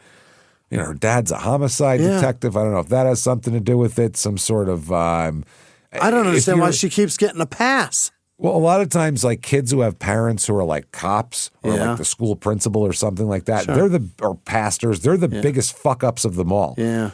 Like they're trying to go against their parents a lot, and their parents have try to have a grip on them, so they buck that shit. Like that happens quite often. It's either that or they're a fucking dork. Yeah. Or they're a dork, or they go along with it, and they, I want to be a cop too, like my dad. Or they're this. Right. We never know. So, remember Dr. Joseph Laspiza? Yeah. This poor bastard. Yeah. Who had a typewritten. That's the other thing is she's no stranger to typing out things and saying other people did it, or basically using other people's words and to try to set them up. Everything she does, there's so much collateral damage. It's a lot. Oh, she doesn't give a fuck. She never has a targeted strike. Nope. It's always just a carpet bombing of a metropolitan city. It's all it is. It's not even that. It's just press the button and see what, see what happens. But it's the carpet bombing of a metropolitan evaporate. With no intelligence Hiroshima. behind it. It's just like, hope that's where they are. Jesus Christ. It's Lunatic the equivalent bitch. Of just hucking a grenade out of a fucking out of a trench, just out of a trench, just throwing it up there. Throwing it out there. Hope that hits something. So Laspiza said that, quote, his history with this is what a reporter said. His history with Richter is in some ways even more bizarre than the stories emerging from this testimony in this trial. Like that backstory is even crazier. The more people got into Tracy, they were like, oh my God, what the fuck, man? So anyway, 2 or 6 months into her life sentence now. Mm-hmm. It's 2012. She appears on a 2-hour Dateline NBC special about this case. 2 hours? 2 hours. 1 hour about the case, another about how much of a diagnosed ass she is. Yeah. Well, we're doing 3, so we can't really fault them for doing 2. Yeah, but we can sit around and talk about other shit. True, we can dick off. Keith Morrison can't do that. Keith Morrison can sit there with his nutsack. This is wild. No. This bitch is crazy, right? And he turns to the other people on Dateline. They're like, I don't know about that. I don't know if this bitch is crazy, but Did you say that acronym was ASS? ASS? So she is interviewed by Dateline from prison. Like they get to talk to her. She spoke with correspondent Dennis Murphy, maintaining her innocence the whole time. Yeah. Damn it, not me. She's stuck to the home invasion story. Her son Bert appeared on the show to back up her account and show off his crazy fucking tattoo. I want to see those tattoos. Oh, it'll be on social media. Don't worry. It's on there. I got a picture of it. Amazing. So this is in Mitchellville, Iowa. She's sitting in a prison cell, essentially, doing PR, basically, just trying to make everybody think she's a nice person. It's crazy. So here's some quotes here. The interviewer said, "Did you lure Dustin Weedy over to your house that day and execute him in a cold-blooded fashion?" Yeah. She said, "No." She said, "I was in the corner. The person had to follow me into the corner to get to me. You couldn't have gotten more further away in the house and been like in a more defensive position than huddled on the ground in a corner, shooting at him." And she said, "That's not true," because they said shooting at him. And she said, "That's not true. I know I was in the corner and the person was coming at me. That I know. I mean, I will take that to my grave." Oh. And now they talked about her neck injury, and they said, "Did you fake it? Did you do that to yourself?" And she said, No, that's ridiculous, and it's hurtful." Oh, now we've hurt her feelings. I'm sorry. hurt. My bad. I'm hurt. I'm hurt. You know what it is? Right here. My heart is where you got me. That's what hurts now. It's right here. You got It's me not right any of here, this. Keith. Not here. Not right there, Dennis. Right there, buddy. God damn it, Dennis, you son of a bitch, Mr. Murphy. I hurt. God damn it. He You said, cut me, and I hurt. if you cut me, I don't bleed. You cut me, and I hurt. And I hurt. And I bleed. She said, "I didn't. I honestly never, it was never a concern." Oh. She said to start that sentence a couple of times. Yeah. Yeah, I didn't. I honestly never. It was never a concern. The only person that benefits is Michael Roberts. Now, she's still pushing that it's Michael that did this. Wow. And it benefits Michael Roberts because if I died while he was out of town and he was going to collect, several $1 million in insurance on me. Don't know if that's true or not. He was going to be the number one suspect. And you think that today, no matter what, I think it more today than I ever have. Meaning that it's open and shut to her. Michael Roberts did this to her to collect insurance money. He's diabolical. I'm a fucking victim. And now I'm in prison because of him. Bullshit, right? I'm a victim. January 2013, Iowa Court of Appeals. The court finds there was substantial evidence that the killing was not justified. Issues about excluded expert testimony, mainly the psychologist, the Dr. Grove, who said she showed PTSD and ass. Right. Ass She DSD. showed her whole ass. Her whole ass. All those were rejected. The court ruled that there was enough evidence of staging that the jury could reject self-defense. Affirmed. Wow. Okay. Now there's a website called ripoffreport.com. What is that? Oh, yeah. I know what that is. Remember that? Yeah. Okay. It's one of those consumer. consumer protective. Yes. Yeah. Yep. Yeah. It had dozens of user-submitted complaints and updates, primarily authored or updated by contributors to this site that were doing this regularly. It aggressively claimed Tracy was wrongfully convicted of murder. Consumer Report did? This did, Ripoff Report. Yeah. Starting as early as 2012, notably in report number 938843 and follow-ups like 10493 or 1049232 and 1095021, Jimmy. I know you were waiting for that one. Is that one's right? there. You know it, old 5021 You're there. telling me the website you can go to say the ass of these Levi's ripped, and that's bullshit, Yes. is the same one that's defending her. You complain if you think the police have convicted you on a conspiracy theory. Yeah, same one. I'm complaining about the Sac County fucking whatever. Oh, yeah. So they portrayed the Sac County, Iowa case as a textbook example of prosecutorial corruption, evidence tampering, witness intimidation, and a tainted trial. It's a real ripoff. She's got ass and tainted trial. She's in deep trouble. One search on the site for Tracy Richter or related items surfaced dozens of interconnected reports, videos, documents, and rebuttals. A 2017 post even tied them to a federal civil rights settlement that we'll talk about here. Okay, now they say that she shot Dustin while protecting her young children. Initial investigators and the prior prosecutor found no basis for charges and viewed her as a heroic mother. They said nearly a decade later, this Ben Smith comes in, reopens the case, and gets a life sentence despite no evidence linking her to the crime. Okay. They said Michael Roberts was the real perpetrator orchestrator. This is what the website said.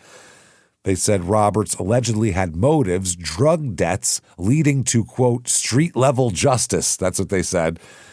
Violent thoughts confessed on secret recordings, child-related issues, whatever that means, and a desire to eliminate Tracy in a custody battle. He purportedly hired Dustin, planted evidence, the pink notebook.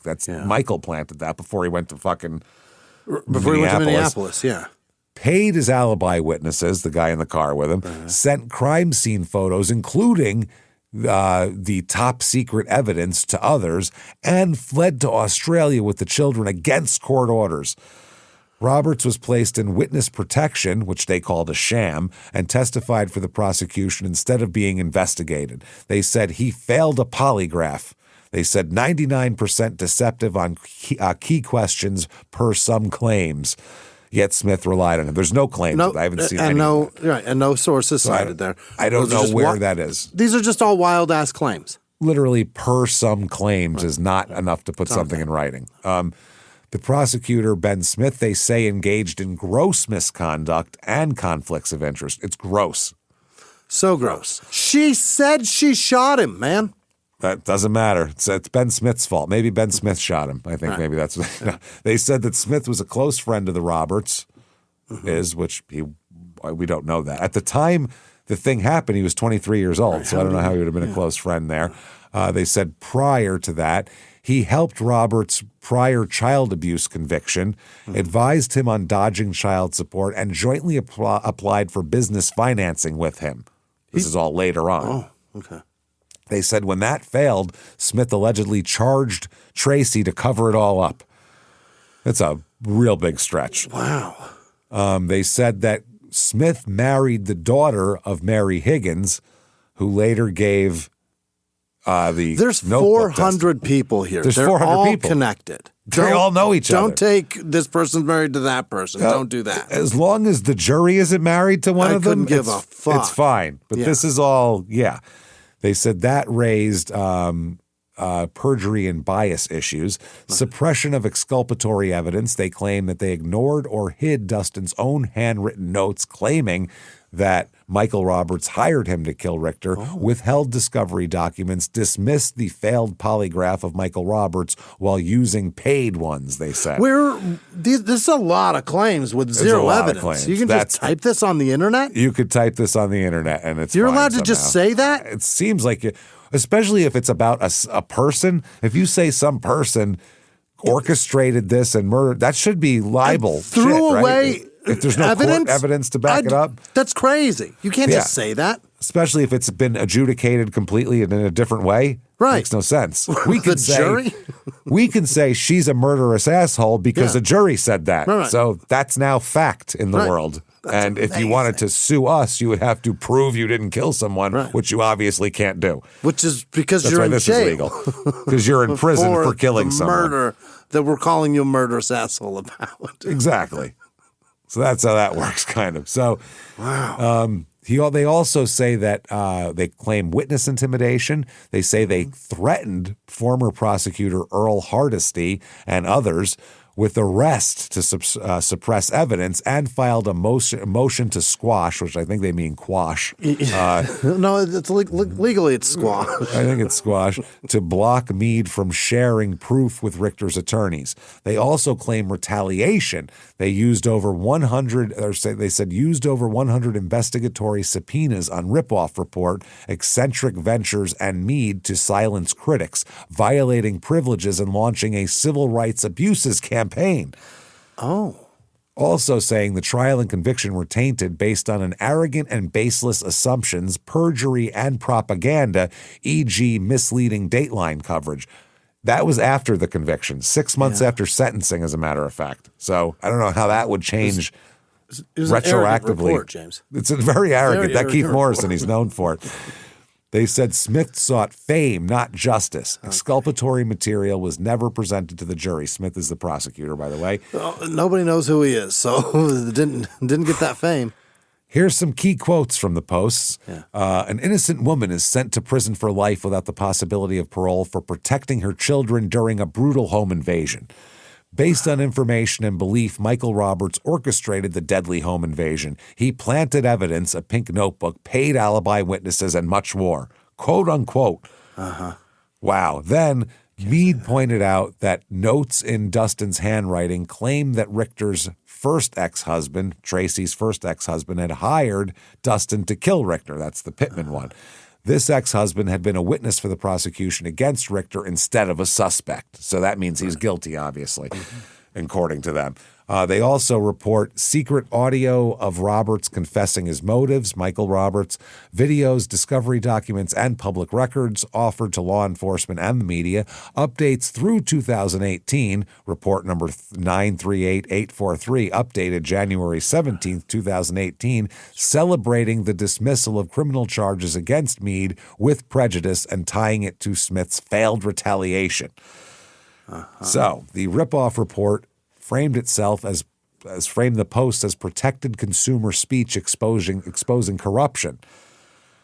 But you could say what you want about a prosecutor and his job. That is fine. Protected speech? You can say this. If you don't agree with what happened, you can say you think the prosecutor did this, this, and this, and that's perfectly legal. Is it? To take a fuck yeah, you are the prosecutor of the county. Well, everything you do is under the microscope, and anything I want to say about you is ball game. Except for saying he covered something up, right? How often do you hear that? Yeah. Constantly. Yeah. That's constant. You can say he threw away? Fuck yeah. Really? It seems, I don't know if they can sue you or what the legalities of, but no one seems to ever get sued for that. So people tend to say, these prosecutors did this and they did that. Yeah. I guess the prosecutor's so busy he doesn't have time to be chasing down libel shit too. It's got to be that it's legal because you're a public figure being the prosecutor and you can disagree with the case. That has to be part of it, I think. You're unliable? Right? You're unable to be libeled? I don't, yeah, slander, probably. Yeah. Well, if you're a public figure, people can have whatever opinion they want. That's part of it. So, or certain cases, but and you work for, also you get paid by taxpayer money. I think I can say whatever I want about you. I pay your salary. Wow. That's the other thing. So why not? But a private citizen like Michael Roberts, you can't go off saying he's planning murders. That's fucking crazy. So when Smith investigated them, meaning the ripoff report, as potentially defamatory and harassing to other people, the site fought back in federal court, leading to a preliminary injunction and a $750,000 settlement paid by Sac County in 2017 without admitting wrongdoing. So you can say whatever you want about the prosecution, I think. That's what it means. The county paid the website? Yes, $750,000 settlement. The platform offered to remove false statements if Smith proved them, but they said he never did. They said, well, tell us what's false and we'll take it off. Prove it. Wow. Show us. In the ripoff report's coverage turned the Tracy's case into a high-visibility online crusade against alleged prosecutorial abuse. The complaints painted Tracy as innocent, Roberts as guilty, and Smith as corrupt. Jesus. Yeah, they said many of the original posts remain on the site or are referenced in updates, though some content's been edited or supplemented over time. So that's amazing. They also bring in a private investigator from Arizona. Yeah. I saw his AZDPS license. I'm like, you got an Arizona Department of John Brewington, owner of Paladin Investigations. Sometimes styled Paladin Civil Rights Investigations or JFB Acquisitions, based in the Phoenix, Scottsdale area. He became involved in the Tracy Richter murder case indirectly as an investigator hired or acting as an agent for parties aligned against the post-conviction innocence campaign, including connections to prosecutor Ben Smith's side or witnesses like Michael Roberts, who was the ex-husband. He said he's not a party to the criminal case, but played a role in the surrounding controversy over ripoffreport.com's coverage of it. Jesus. Brewington, the detective here, conducted extensive private investigation work tied to Ripoff Report's handling of the case, including producing or obtaining 60 hours of secret audio recordings involving Ripoff Report owner Ed Magadison or associates, e.g. individuals using aliases and others. The recordings allegedly captured Magidson, directing or scripting content, financial arrangements, and tactics related to complaints, including those about Richter's conviction and the prosecutor. He's also creating or orchestrating a video, which Ripoff Report later called a failed blackmail plot or bogus videotape, intended to pressure the removal of the Richter-related posts. Ripoff Report accused Brewington of guiding participants to rephrase statements for the recording. Oh, boy. So this is a lot. The blog posts did not primarily relitigate the underlying murder evidence, ballistics, and all that shit. Instead, they focused on discrediting Ripoff Report's platform and the Innocence campaign itself.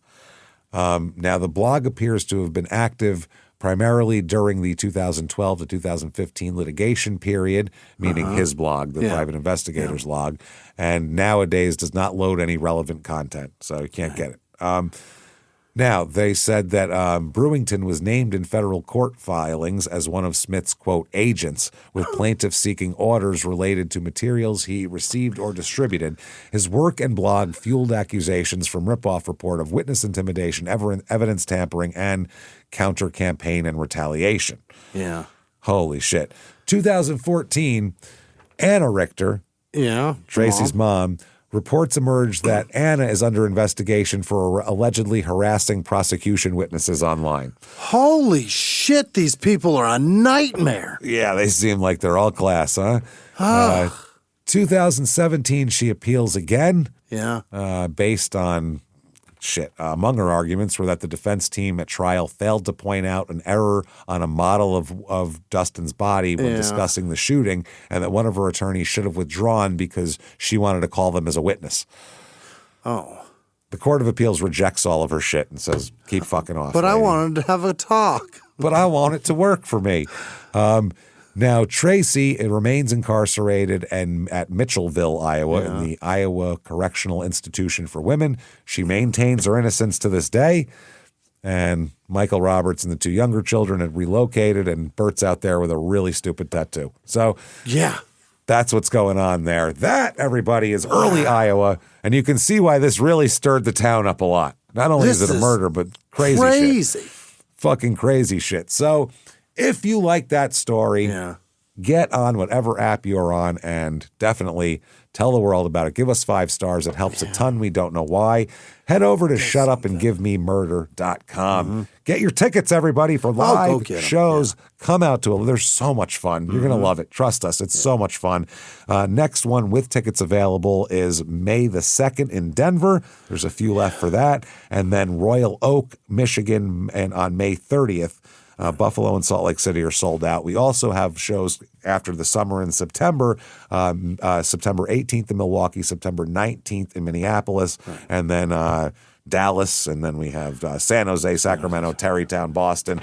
Come out to a show. Come see us. Yeah. We can't wait to see you out there. Shutupandgivememurder.com. Follow on social media. We are at Small Town Murder on Instagram, at Small Town Pod on Facebook. So you can definitely do that. Get yourself Patreon. Do that for sure. Patreon.com/crime in sports, just like the name of our other show that you should definitely listen to. Yeah. Just had a crazy murder plot from this boxer. So much fun, So brutal. Check that out. Now, with Patreon, anybody $5 a month or above, you get everything we put out. I mean, every damn thing we put out. As soon as you subscribe, you get hundreds of back bonus episodes you've never heard before. Then you get new ones every other week, one crime in sports, one small town murder, and you get every damn drop. You get it a whole deal. This week here, we are going to talk about the Corey Richens trial and that whole story from Utah, which is a wild story of a woman who killed her husband, then wrote a book about it, a book about her husband to help her children grieve. Right. It's a book about grief for children. A children's book teaching them how grief is brutal. Which, by the way, here's just a foreshadow of how annoying she is. She thought that didn't exist in the world. There was never anybody else who wrote a book about children's grieving. She literally, that was her big selling point. She went on TV and everything. It's wild shit. This doesn't exist out there. You're not going to believe it. Never. And for Crime and Sports, we're going to do part 2 of old-timey articles and weird ads and shit like that. Those are the most fun. So this is a really good week for Patreon. She might be right, though, James. A murderer may not have ever written a grieving book about their... That's probably true. For their kids, about their dead father who they killed.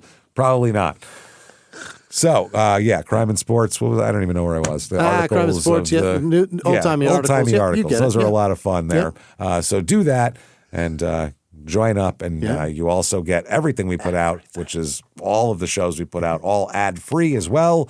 And then on top of that, you also get a shout-out at the end of the show, which is right goddamn now. Jimmy, hit me with the names of the best fucking people in the world who always come through for us and have done wonderful things and get to hear tons of great content. Hit me with them right fucking now. This week's executive producers are Corporal Carl. God damn it. Kirshner. Corporal Carl Kirshner. That's the man the corporal. put down his cat, and I can't even say his name. Poor guy. bastard. Sorry about that. That's so tough. sad. It Sorry, is. Corporal Carl. Hope you're on the Yeah. upside of things. He Those put are down all his C's, cat. by the way. What is it? Those are C's, by the way, in there. Yes. 2 C's No and a K. Ks. It's not. Oh, one not- K. not- Yeah. Kirshner is K. Yeah. It's okay. His cat evidently loved catnip like you love weed. That's what I'm told. Terrific. That's a lot of catnip. That's a lot. He's putting it down. It's a big bar card. Peyton Meadows, Gary Howard, Hey. Pussifer in Cleveland, Thanks, guys. Texas. Happy hour in New Caney, Texas. They're both boy. in Texas this week. Watch out for Everybody's in each other. Texas. Goddamn. Jesus, gonna run into honk each as other. you pass each other. Honk, Hey. honk. Right? Yeah, really. As you're driving down the road, Gary, just pump your fist at every trucker and hopefully Happy Hour says hello. Maybe you'll hit the right one. We don't know. Andrew Frisch and his dog Crypto, Siobhan Kalman, and Larry Butterfast. Thank you guys all so much. Thanks, Larry. for Good to see you everything too, do. You're the Larry in best. Phoenix. Oh, I Larry, appreciate it. so good to see you. Thank you, brother. Definitely. Such a good guy. What a Absolutely. that big fucker hug's great. Jesus. Yeah, he does. He'll hurt Yeah. your neck. It's good. I like it.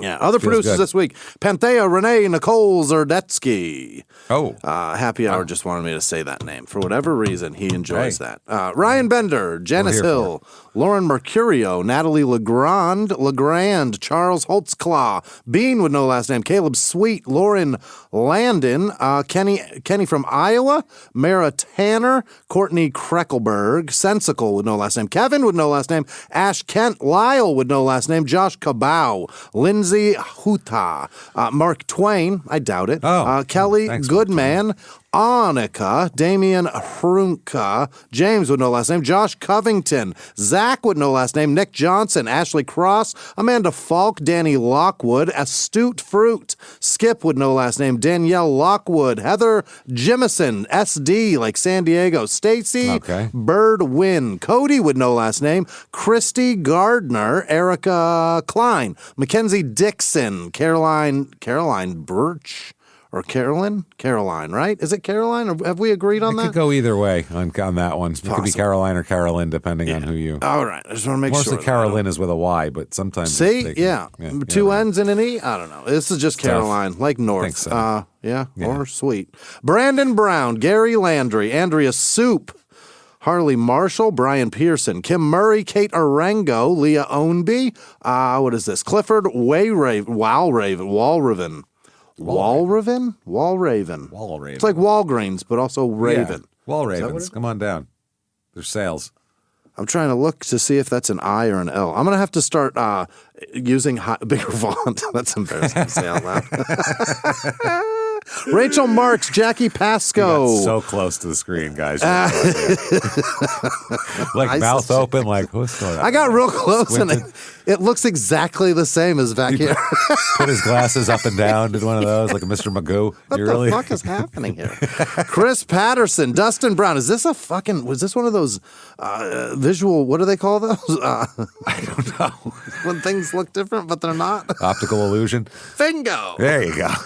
We'd be so good on that pyramid. we Isis would. Jackson, Chris I speak Patterson, Jimmy. Dustin Brown, Kevin Newberry, Travis with no last name, Dale Nagy. Nagy. What was the pitcher's name? Was it Nagy or Nagy? Charles Nagy. Nagy. So it's Dale Nagy. Moxley with no last name, Ashley with no last name, Amanda Kraft, Alex with no last name, Michael Gruber, Jeanette Gallagher, Snana. What is a Snana?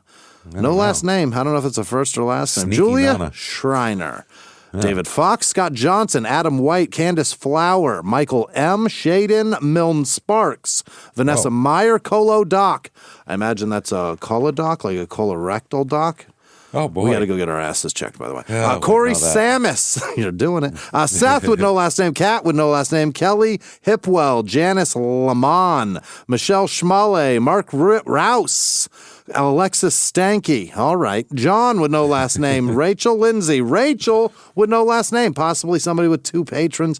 Thank you, Lindsay. Rachel Lindsay, if you meant to do that. Thank you. Otherwise, check and make Double sure that you only you. have one. Ben Schimmel, Nicole Royer, Sarah Jackson, Americus with no last name, Terrence Matthews, Kim Garretts, Sherry Lynn, Ben Whittle, Constance Adams. Did I say?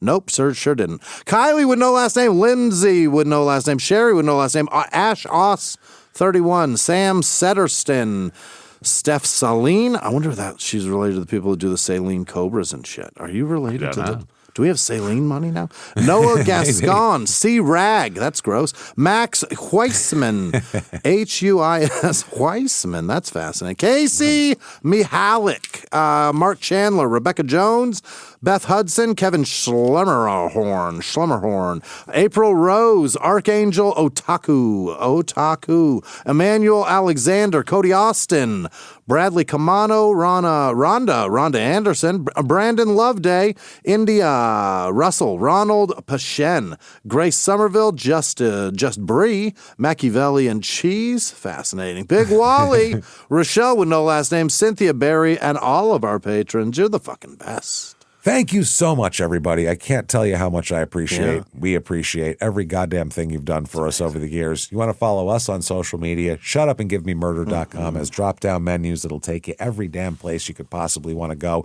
Keep coming back and seeing us week after week. And until next week, everybody, it's been our pleasure. Bye.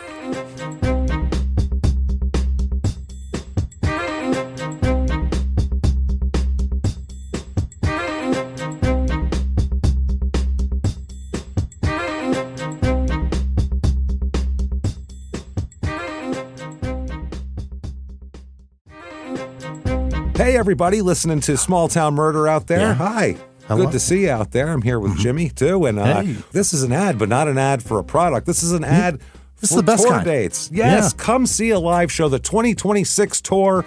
Yeah. All the tickets are for sale right now, starting out with February 21st in Nashville, March 6th in Durham, March 7th in Atlanta. Phoenix is sold out. We do have tickets, though, to Your Stupid Opinions on the 21st of March. Salt Lake City sold out. Denver has tickets. Be there on May 2nd. May 29th, Buffalo sold out. Royal Oak, Michigan, May 30th. We have September 18th, Milwaukee, September 19th, Minneapolis, October the 3rd in Dallas, October 16th in San Jose, October 17th in Sacramento, November 13th in Terrytown, November 14th in Boston. Come see us. The live shows are spectacular. Come join all of the other STM people. You're going to meet so many people. You're going to have fun. Make some new friends. Like crazy and make some new friends. Come out and see us. Shutupandgivememurder.com is where you go for those tickets. Get them right now while they're hot. See you on the road.